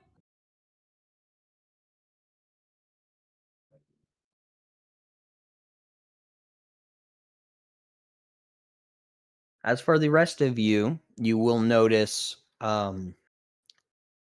Grognak kneeling beside his brother, kind of checking him out.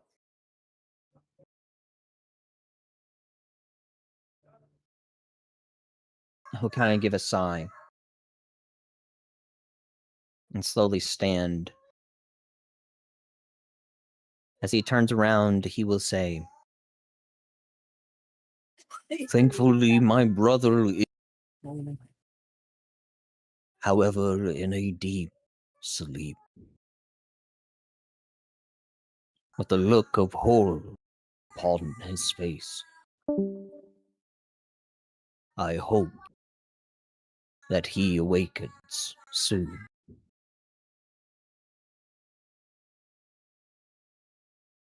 I think I spelled it correctly, Alpha. I'm not sure.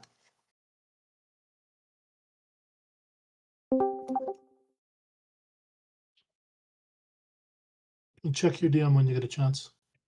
Okay.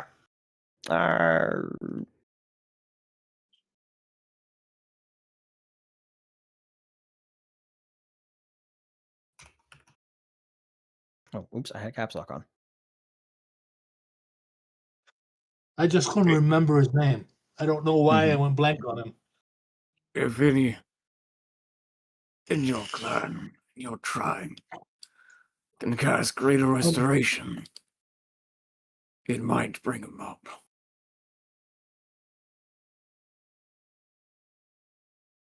With my I have a shaman. crazy idea with the sigil, though.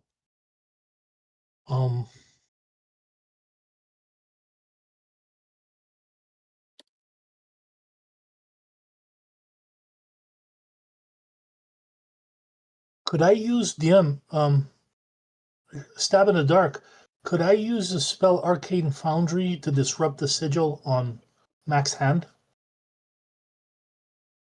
The spell reads, "This spell repairs a single enchantment or spell in the object you touch, such as a seal, a broken seal, a split personality, or faded bonuses.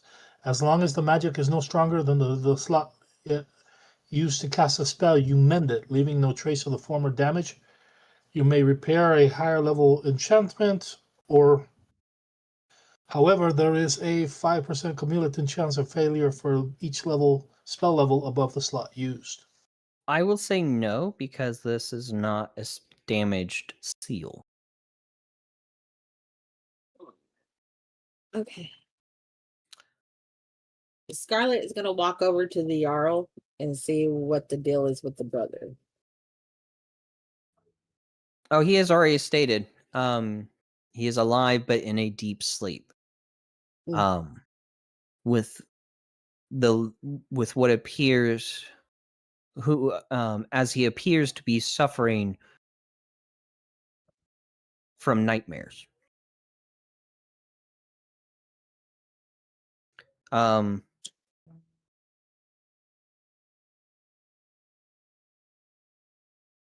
He will not respond to you, Hurrah.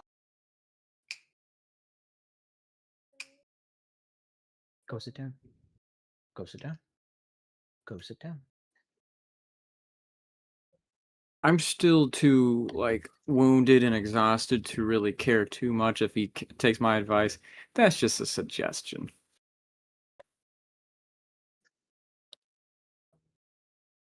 The would we classify the sleep spell on the Jarl as a possession, a charm, something of that nature?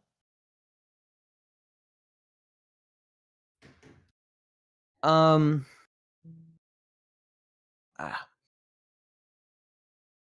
Enchantment. Enchantment.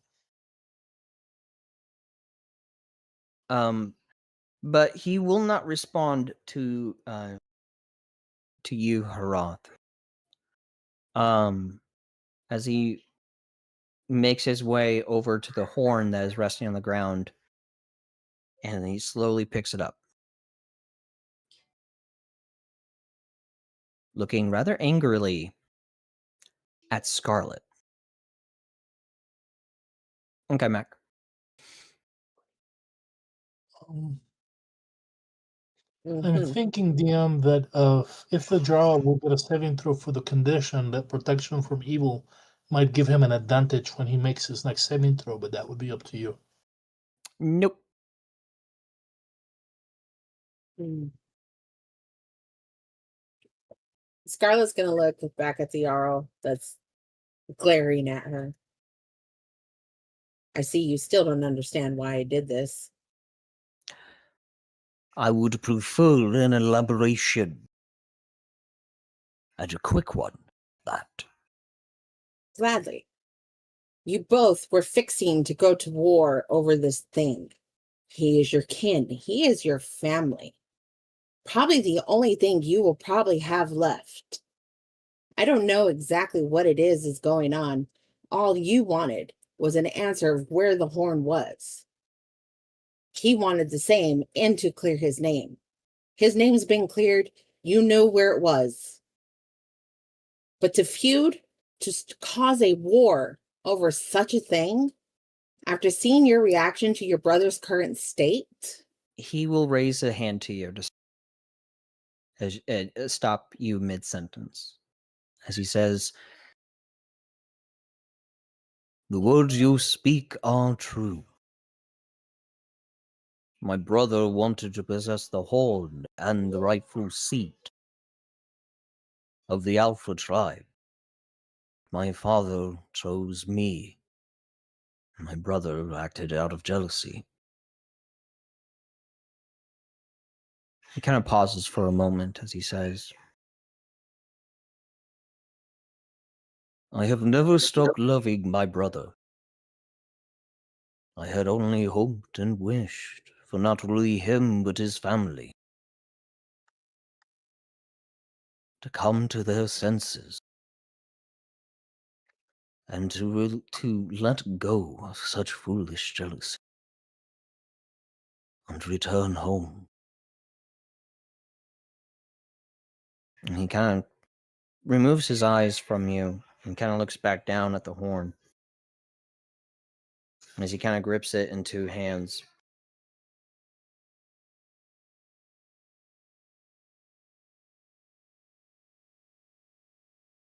And then he will walk up to you.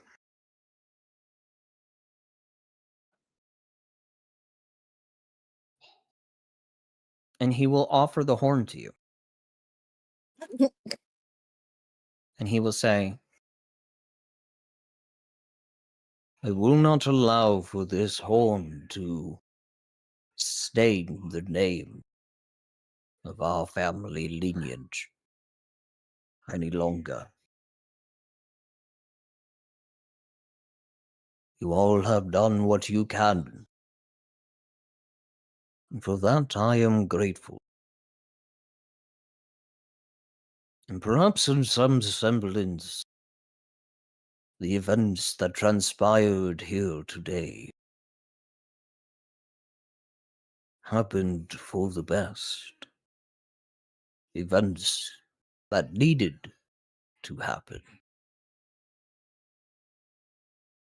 kind of look over to Muldrick's wife,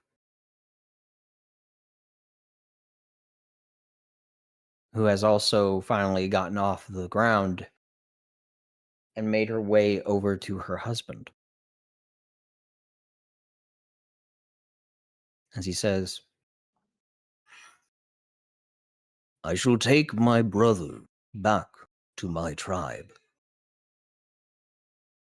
My shaman will watch over him in the hopes that he recovers soon. and quickly. Is this the Jarl that I have met, or is this the one that I have not met yet? This is the Jarl of the Alpha tribe. I believe this is the one you have not yet met. The one you met Got- with I hadn't Muldrick. met Omega. Yeah, Muldrick. This is Jarl Grognok, the youngest brother. So not Okay, the one then- he punched in the face. Not the one he punched, no. I didn't punch either in the face. I failed. You failed. I did. In that case, Or he's going to mention to before you go, I had made a deal with your brother. If we were to slay the Alpha, he would help me to find my mother. Another wolfborn. Gone missing. He will look to you as he says, "That is the one thing that my brother share together. It is honor of our word. I will look into your mother and the whereabouts that she is in. I will send word to you when I..." Thank you. Her name is Aldora. I shall have my scouts seek out word on Eldora, and I will let you know it's found. But that will take time, so you must remain patient but vigilant. As long as I don't die from this, I have time to spare. Give a nod. And he will look back at you, Scarlet. Still holding out the horn to you. she'll take the horn. Kind of like a shocked look on her face, but she takes it. This horn has served my father and my family well in the past, but now is a poison to my people. I do not wish for this poison anyone. And take heed of this horn, as it possesses great power. Use its property well. However, the damage is done to it, I would feel that it will need repair for it to be useful once more. If you know someone of higher magic capabilities, that you trust, I would recommend offering it to them for repairs before you're able to wield it when the time is right.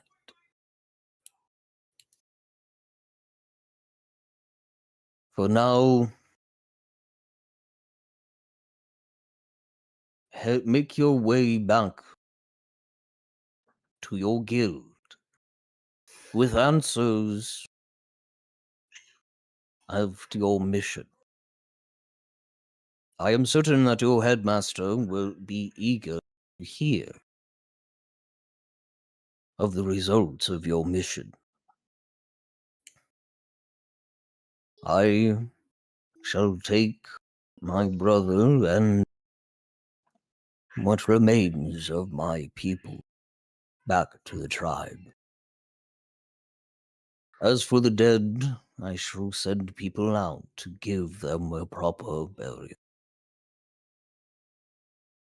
He will then take a step back and kind of face everyone.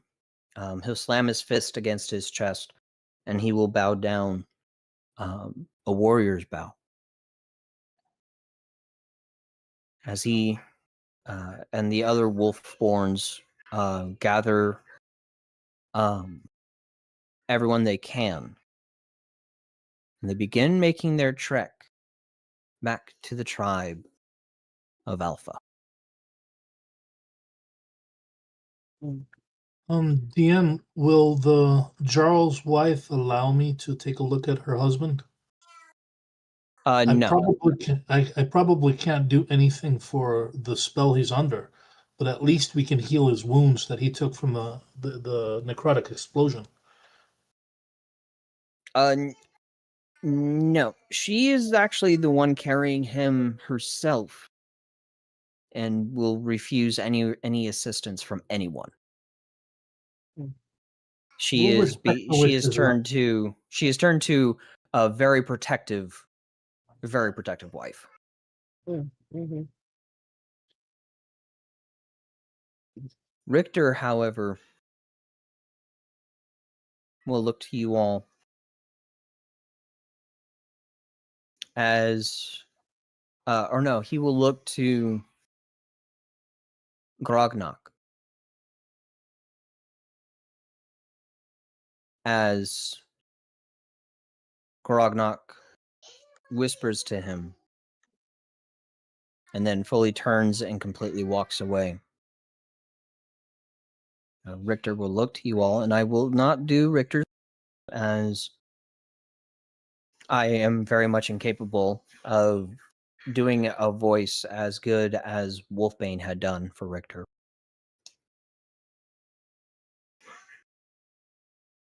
What? Yes. Okay. It would appear that I am exalted of all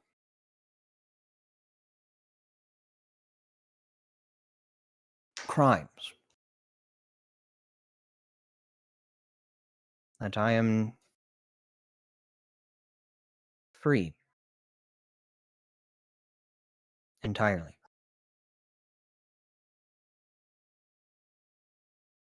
And yet I still feel that something is missing. Still feel that something. So Chris wants Jason to go over.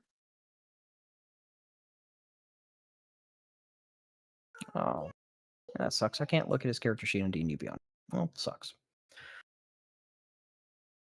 He kind of pauses for a moment.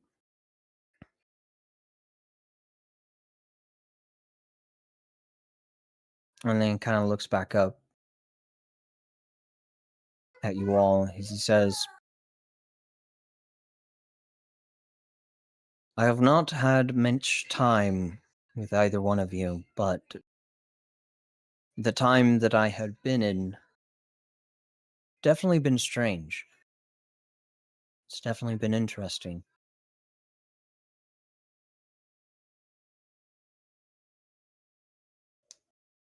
But I know that my place is not here with any one of you. Something calls to me. Something that my heart yearns for.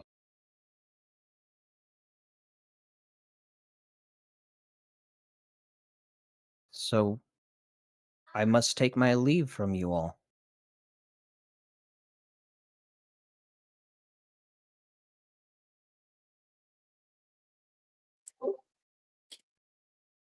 Um, because Scarlet was actually closer to him in the short amount of time, she will simply bid him a farewell and wish him luck on his journey. He will give a nod. He definitely looks confused and lost almost. Almost as if internally he's searching for meaning. For what it all means that he feels. But he looks to every one of you as he says,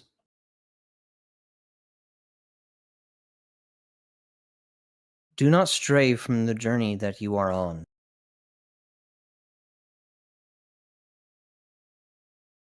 Stay strong Stay vigilant. Stay honorable. And never lose yourselves. Not to anyone.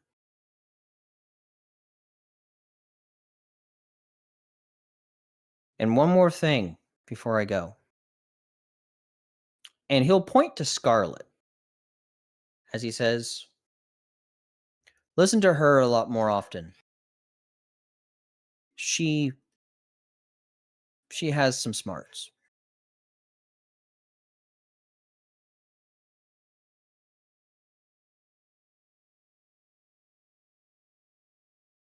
And with that, he will nod his head. And he will wave goodbye.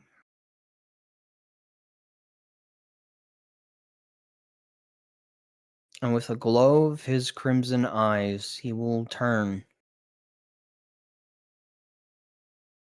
And he will start walking.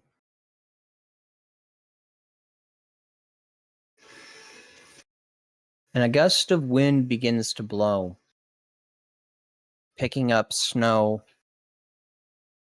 all around you all, as it begins to encompass Richter, as he begins to fade from sight,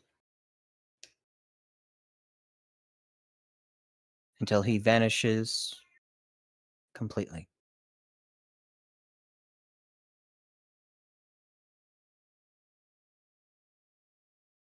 And thus, like our dear friend, Richter is gone, but he will be missed, and he will always hold a place in each of our hearts.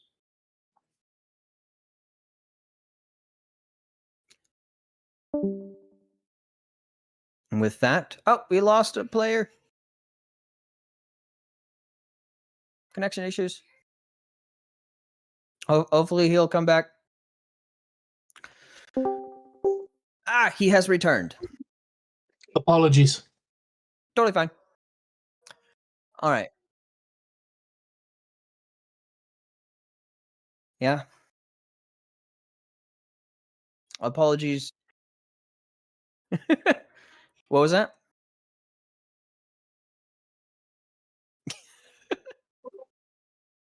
I told you not to be doing that in the room.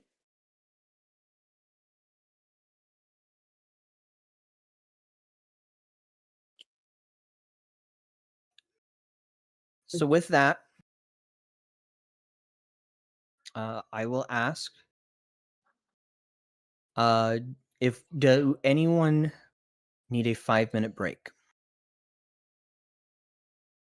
I do. I so do. Okay.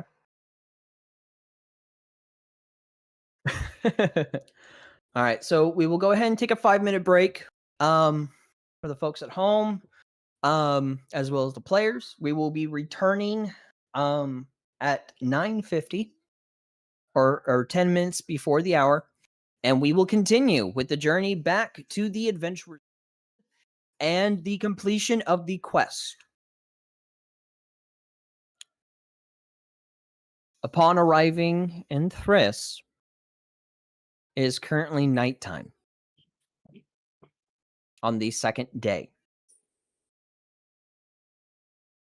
As you park the cart next, within the small makeshift stables of beside the Adventurers Guild,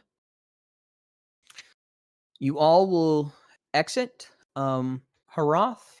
I will say you had yourself a long rest, so go ahead and give yourself a long rest on Foundry.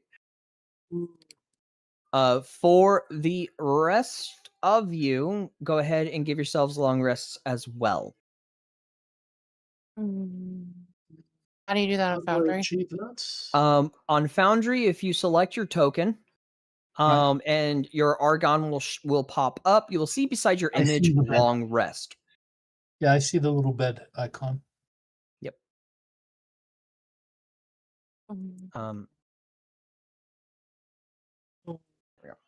I may not.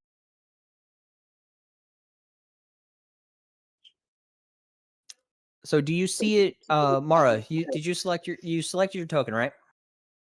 I thought I did, but I can't get it to cooperate. Do you see Argon at the bottom of your screen? Nope. Click the tool, the cross swords on the left.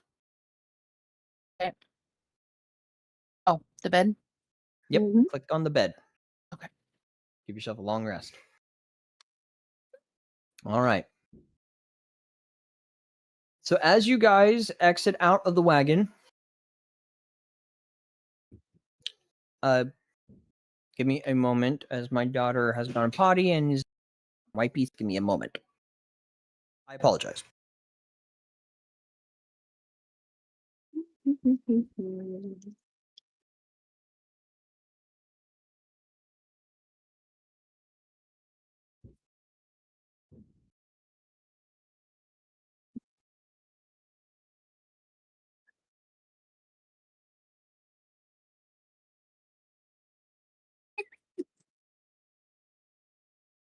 If not, you just announced it, so it's alright anyways.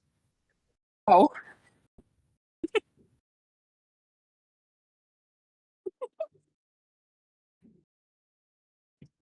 Well, that's crazy. I mean, we could always just reveal to the rest of the world. Oh, I can't wait to hear how it's better.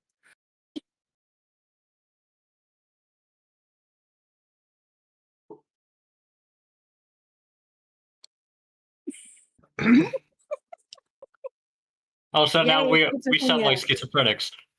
Yeah, we do. We are not talking to a figment of our imagination. We are talking to the cameraman. In case Exactly. you don't know, the cameraman's worried that I'm kidding.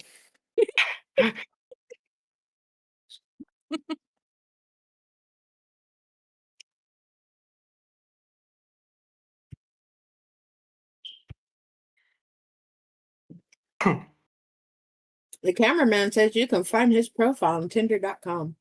It wasn't the point. And Grinder. Yep, and Grinder.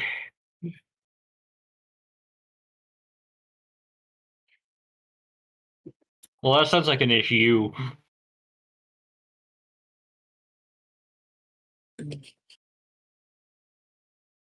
All right. Apologies for that,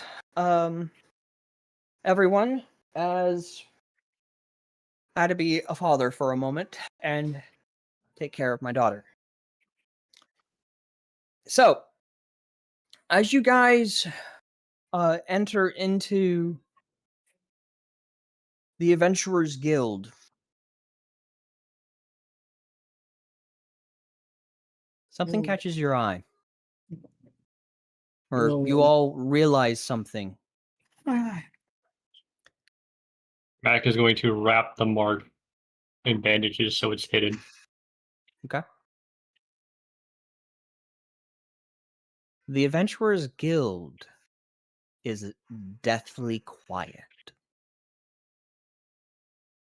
Well, that could only mean good things. I don't think we're And in the key- Kansas anymore. And the Keeper is not in sight. Even better. Nor is the book that the Keeper usually has in front of him. Is the keeper like the recipient or whatever, the receptionist? Are you Or is asking the it- party? Well, I've not been here. I know, that's why. This is more above table. Is that what that is? Oh, so the Keeper is basically the quote unquote secretary to the headmaster. He is the one that assigns the missions. He is the one that I can just see. I'm seeing your avatar just kind of walking backwards and then approaching again. It's fucking hysterical. But he's basically the one that has been assigning the missions. That has been giving the rewards.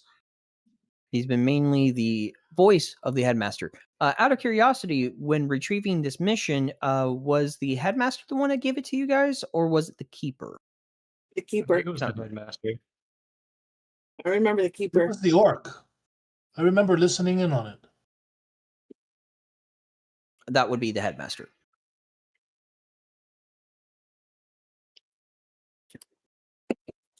So, but that is perfectly fine. Roth is going to go. Is there some sort of receptionist, someone behind a counter that I can talk to, an associate of sorts?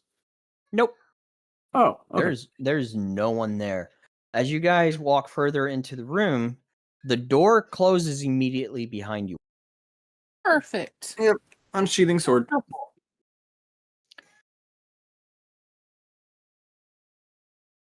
I do not I'll take a find cue it from my head and wise. then whip out my wand. I do not find it wise to reveal your weapons within my presence and home. Headmaster. As you all kind of turn away from the door, and you will see standing in the middle of the room is Uldren. Is the headmaster. Mm. So, Callistra will tuck the wand back in.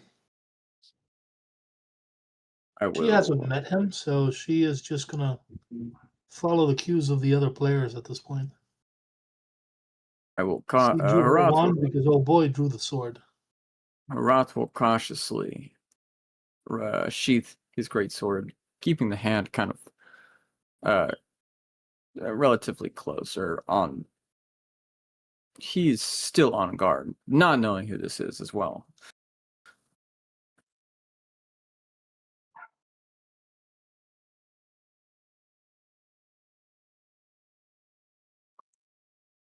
Now, with the return of your mission, I assume that you all have completed it. Is this correct? Yes. And also for the folks at home, and if you have forgotten, this is Headmaster Uldren. The difference is he is a half orc, so he does no tusks.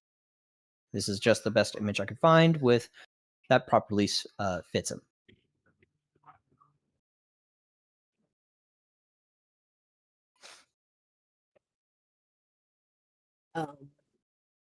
Scarlet will take the the half crushed horn from her bag. And she'll just kind of show it to him and be like, "Oh, we completed the mission, all right."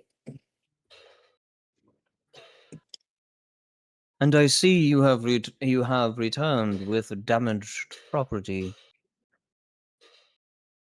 To be fair, he gave it to me. He'll raise an eyebrow at you, but give a nod, as he will extend his hand out to you. I might be able to for the repair horn. that. She hands him the horn. She don't even know what to do with it, so He'll take it and kind of look it over.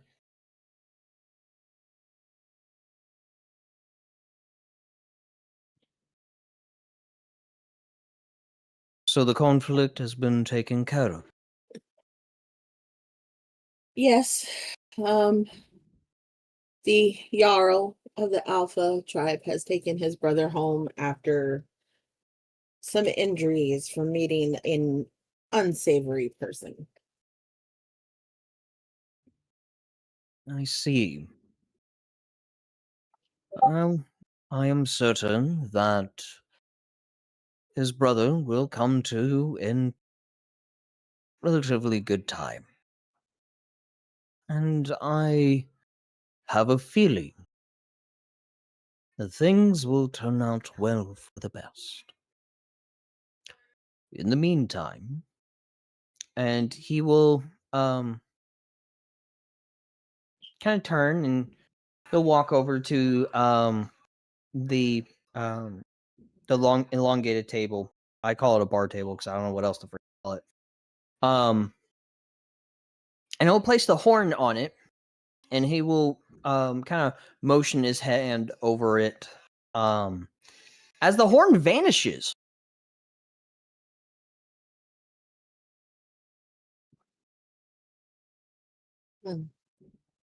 He will then turn back to you guys.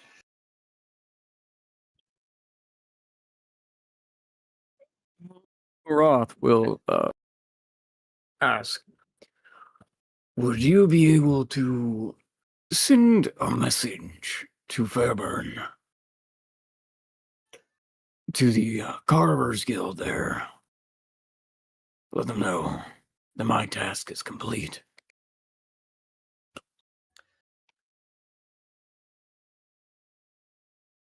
I see no harm in relaying that message for you, Koral. I suggest that all of you get some sleep. However, for the two of you, As he motions to Haroth and Cleisthra, as he says, I wish to give thanks for the assistance you both have provided on their mission, and would like to offer you both a job. If you all have nothing else better to do, that is. For the time, our objectives were aligned. I see no reason why not.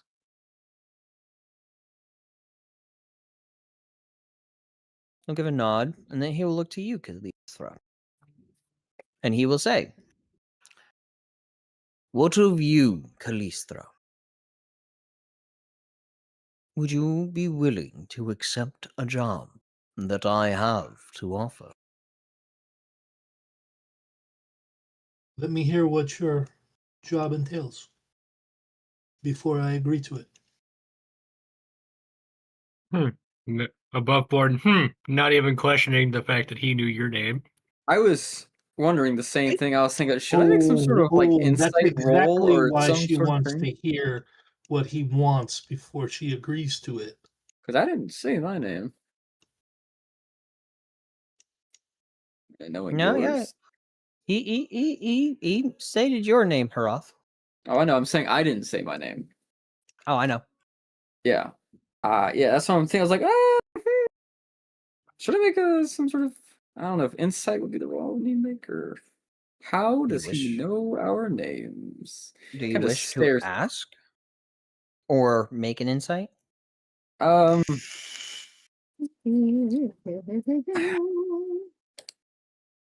just ask. Forgive me, but as we are not acquainted, I have the disadvantage. How do you know my name? It is my job to know many things, hurrah. You will come to know this in time. For I know you well, Haroth Greymane, and the desire that you seek for your mother. But in time, answers all you have to do is have the patience to wait for it.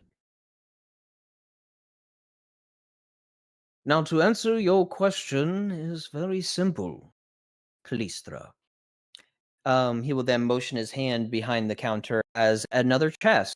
For those who have been here or the chest floats up from behind the elongated bar table and comes to the front of it and rests very gently onto the ground. He will then open it to signify 1, 2, 3, 5 large bags. As he says, for one great reward, for every mission reaps wondrous rewards. However, due to the fact that you have damaged the hold,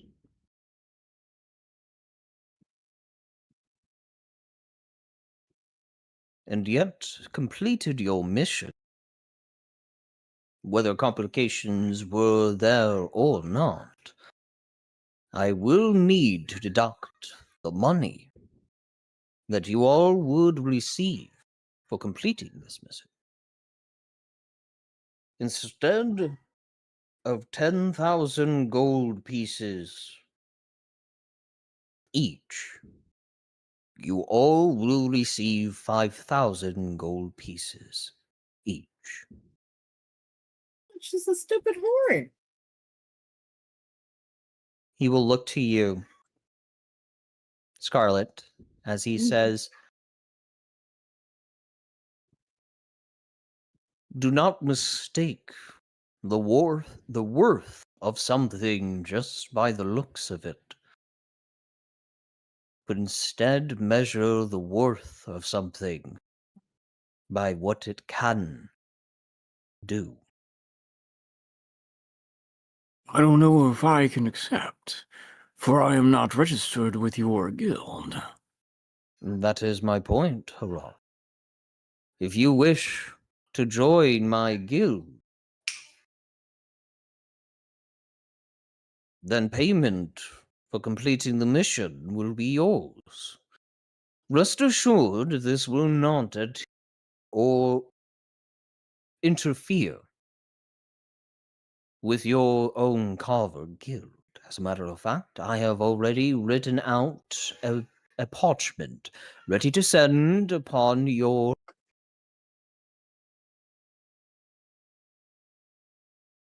So that I ask, both you, Callistra, and you, do you accept my invitation? Wait, Or do was you Morrow wish- above board? Was Morrow with us when we accepted the quest? Nope. No. If you know about me, you know that I have rivals and enemies. Is your guild Oh, still sorry. willing to take me on as a member? I am not concerned by whether a person You is being cut out. God damn it! I am not concerned if someone has any rivals, enemies, or a bounty upon their heads. For everyone within their own way has some semblance of value. But at least within my employment, you have a chance to escape. And with that, he will actually glance towards Mara.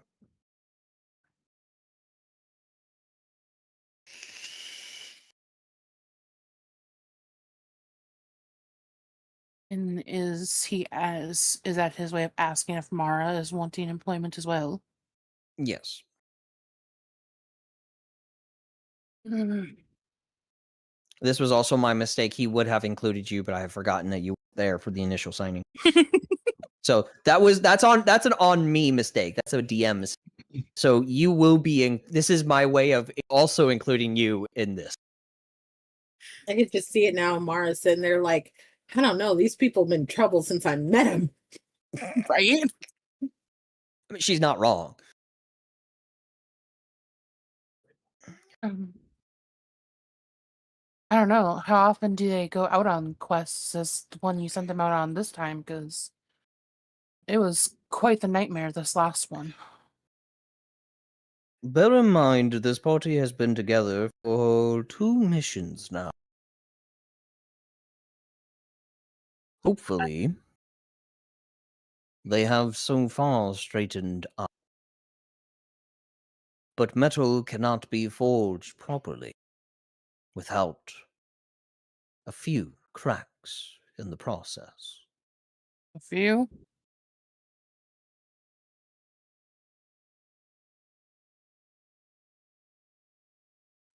So, my offers is standing, but not forever.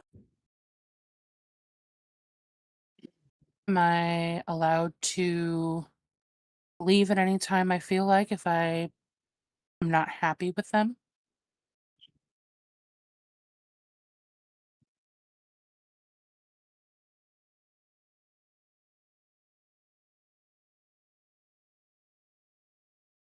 He'll pause for a moment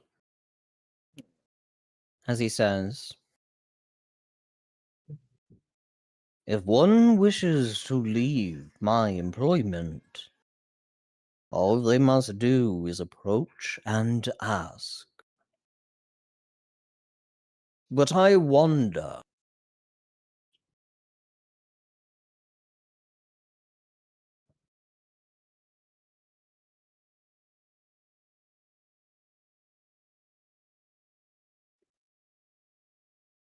with the rewards of these missions, the adventures that one goes on, would you truly wish to leave?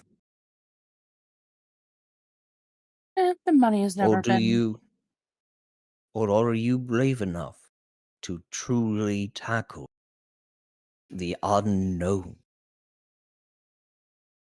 The adventure is what I go for, not the money. So it's more of whether or not I feel like putting up with them for the adventure.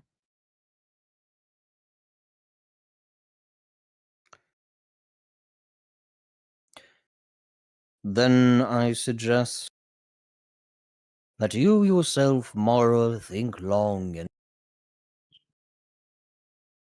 regarding the desire that you have within yourself.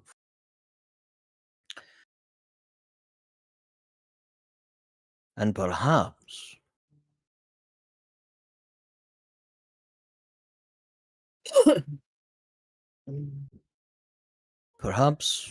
maybe breaking free from your own chains as well is something that I myself can assist you with. You have much to think, and for that I understand.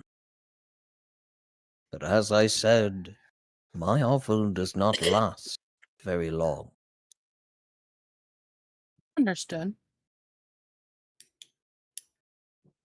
So, I shall ask once more. Do you dare to tackle the unknown, Hroth, Callistra, and you as well, and perhaps even get the answers that you seek within yourselves? Yes, If that's Alistra is you gonna de- walk. I'm sorry. if you decline my offer now, all you must do is simply turn and walk out of the door.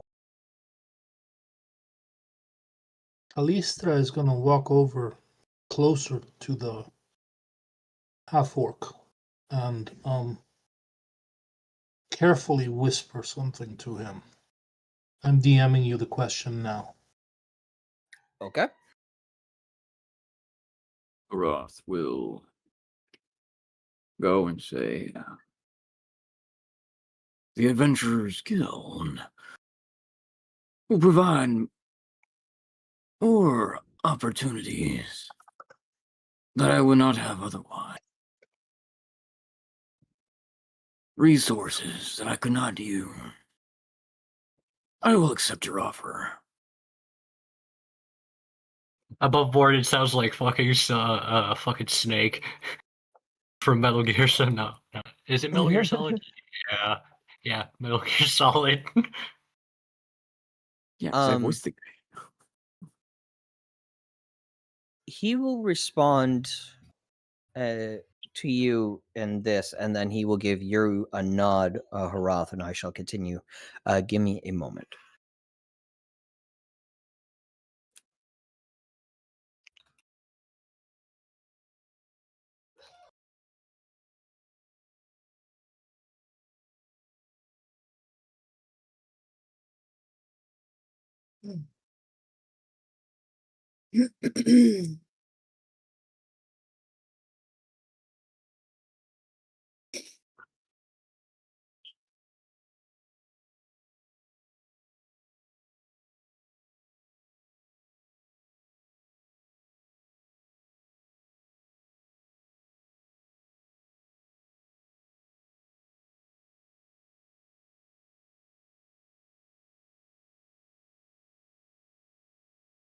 I spelled that wrong.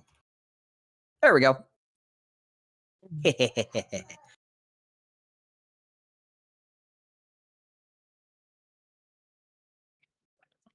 This entire time, Max She been is just kind going of to standing back in respond. the corner with a 1,000-yard stare. She is going to respond so that the rest of the party can hear. That kind of movement in the sky, it's too great for it not to be correct. She's going to find a chair to sit in and just bury her hands in her face for a few minutes. And then she'll say, I accept your terms.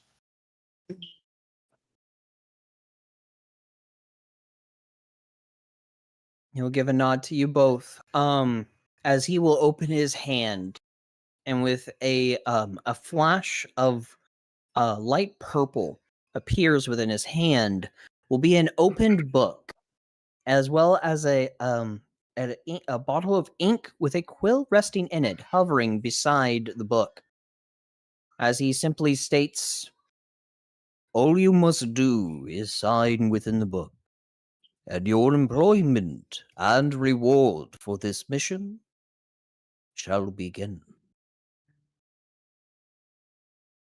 His eyes will then look back at Mara, awaiting still an answer.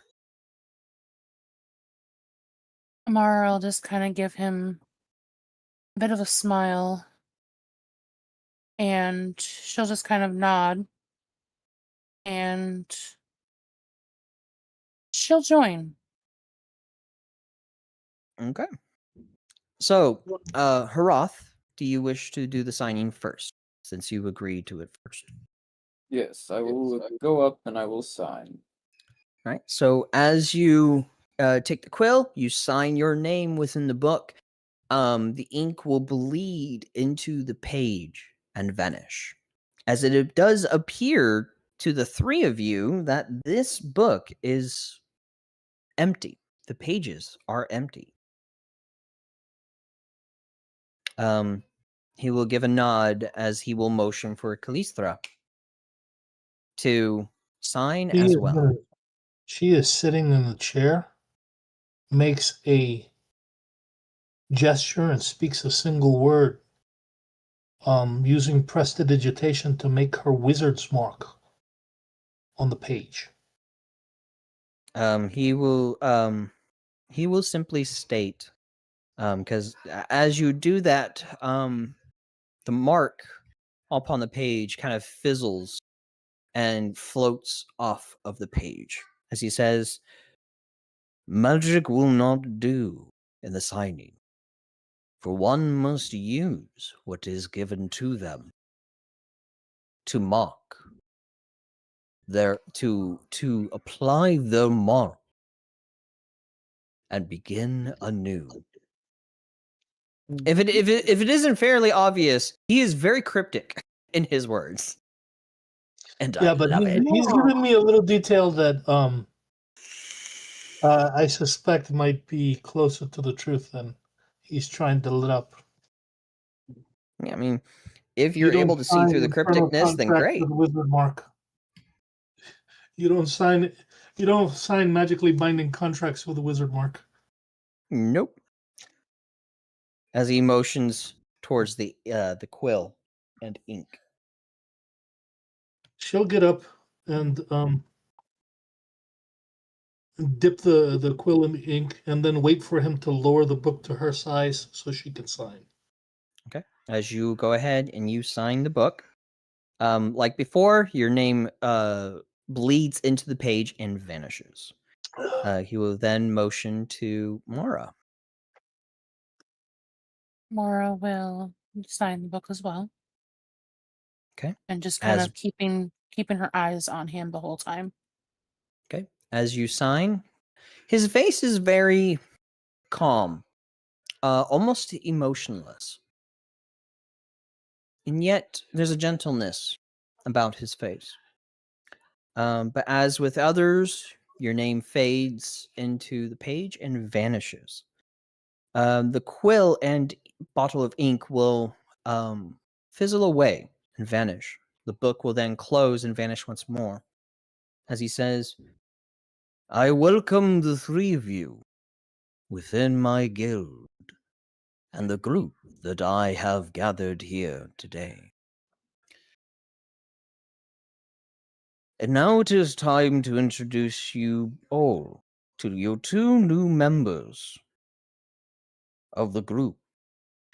They should be here right about.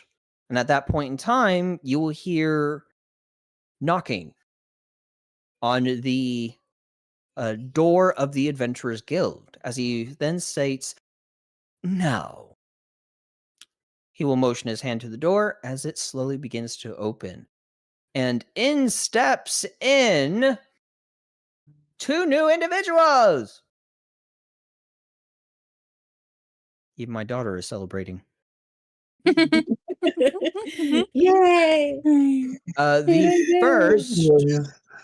The first is appears to be a armored dark elf. Archergan, can you please describe your character and your character's name, class, and what your character looks like, please? My character's name is Atrigan Shadowsbane or Shadowstorm, playing a cleric. He is tall for a drow, very weather worn, very haggard. His armor is well kept, but looks rather dented and beat up. He walks in holding his hammer over his shoulder and pulling the cowl of his cloak back and Okay. looking over the. I do need to add onto your character on Foundry, and if you can do it on D&D Beyond, since you do not have access to, you're unable to have access to Foundry, a bag of holding, please. Sure.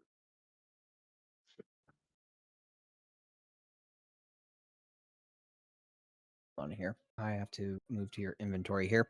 A bag of holding for you. All right. Oh, I should have kept that open. And in behind him walks another individual.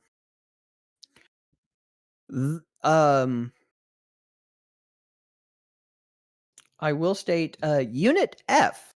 If you can please describe what your character looks like, the name of your character, and the class and species of your character. My name is Unit F. I am a Warforged fighter. Level 4.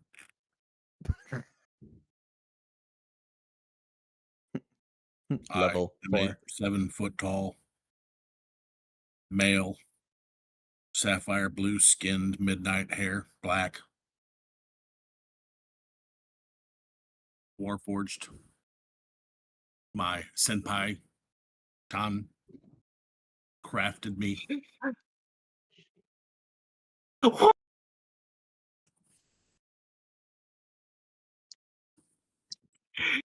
what?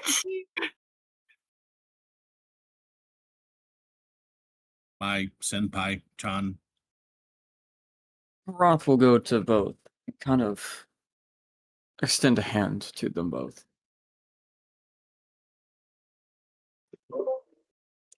Extend my hand out, shake it, and look over and be like, well, I'll be a orc. If that's not strong enough. Rolling on the floor I'm gonna laughing. reach into my pouch and toss a rolled up scroll at her. Like you have been hard to find. You said Scarlet? Yeah. Scarlett's gonna pick up the scroll and she's going to take a few steps back. And she doesn't open the scroll. She just like looks at him.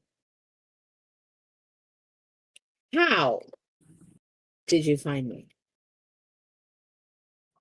I How myself, Okasan.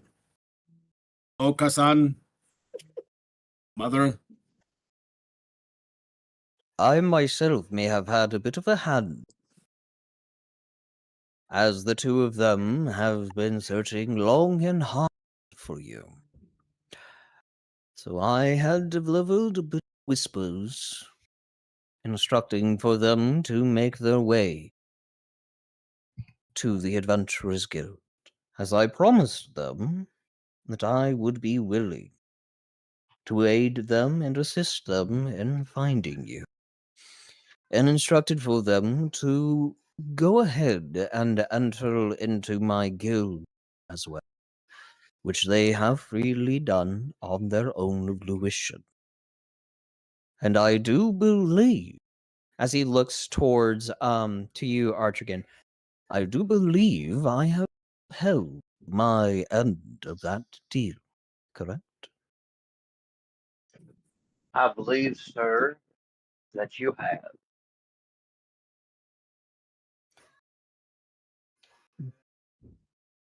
Love I how believe no there one was asks for my something we opinion. were supposed to take care of for you as well.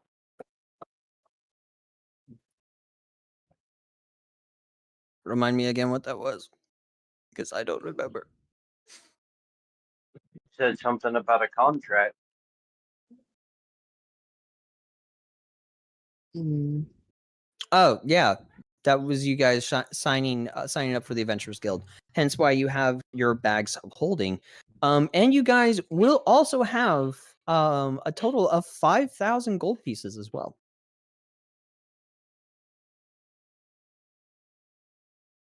Um, Awesome. You said each of us have that, right?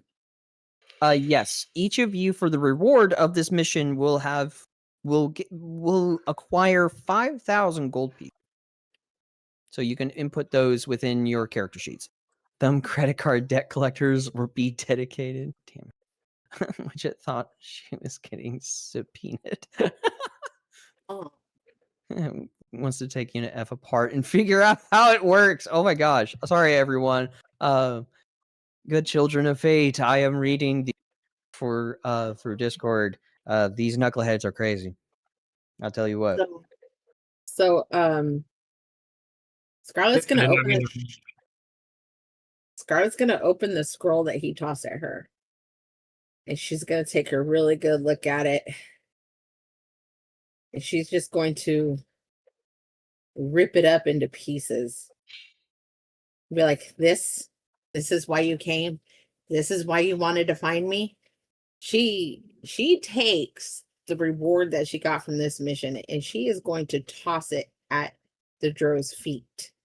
How about you take this? You never speak of me again. Well, I can see you're just as pleasant as I remember you back when I said all. No, dear, this is not the reason. It was a warning. People are after you. You've caused quite a stir. I came to find you to make sure that you keep out of trouble. But I doubt that will happen. She's gonna And look over. She's gonna look over at Unit F. And she's gonna notice that he's decorated a certain way. And what have you been doing? Okasan. Okasan, mother. I'm glad to see you again. I have graduated from Kako, my schools. Your schools. And she's gonna look back at the Dro like, you sent him to school. I sent him to school. And he has been doing remarkably well. some fine craftsmanship you did with it.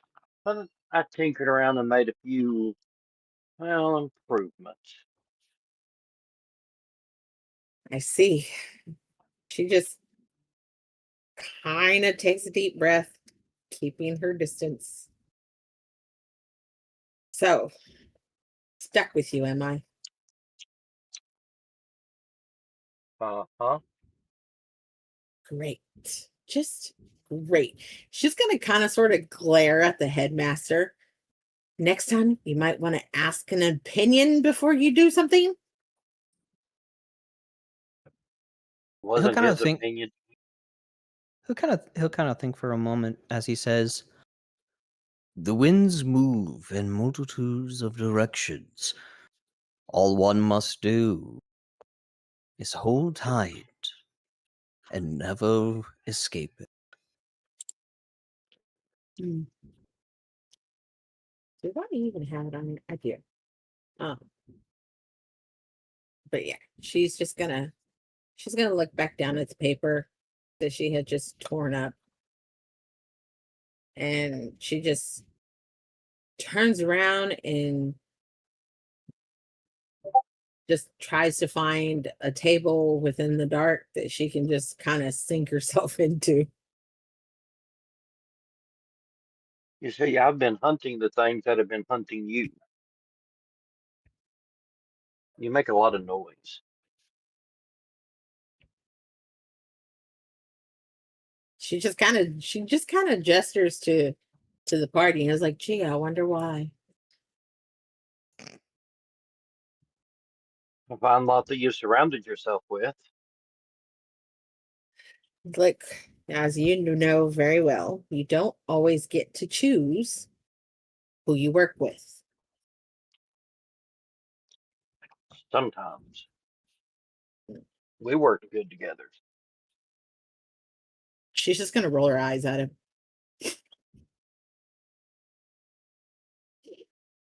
Now that introductions have been made, and I hope that the two of you will find it within yourselves to work together, as you all are now a team, a group of sorts.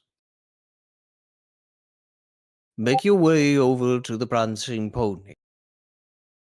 Have yourselves a good long rest, for tomorrow will be as adventurous. Let me rephrase. Tomorrow will be a new beginning of a wondrous adventure.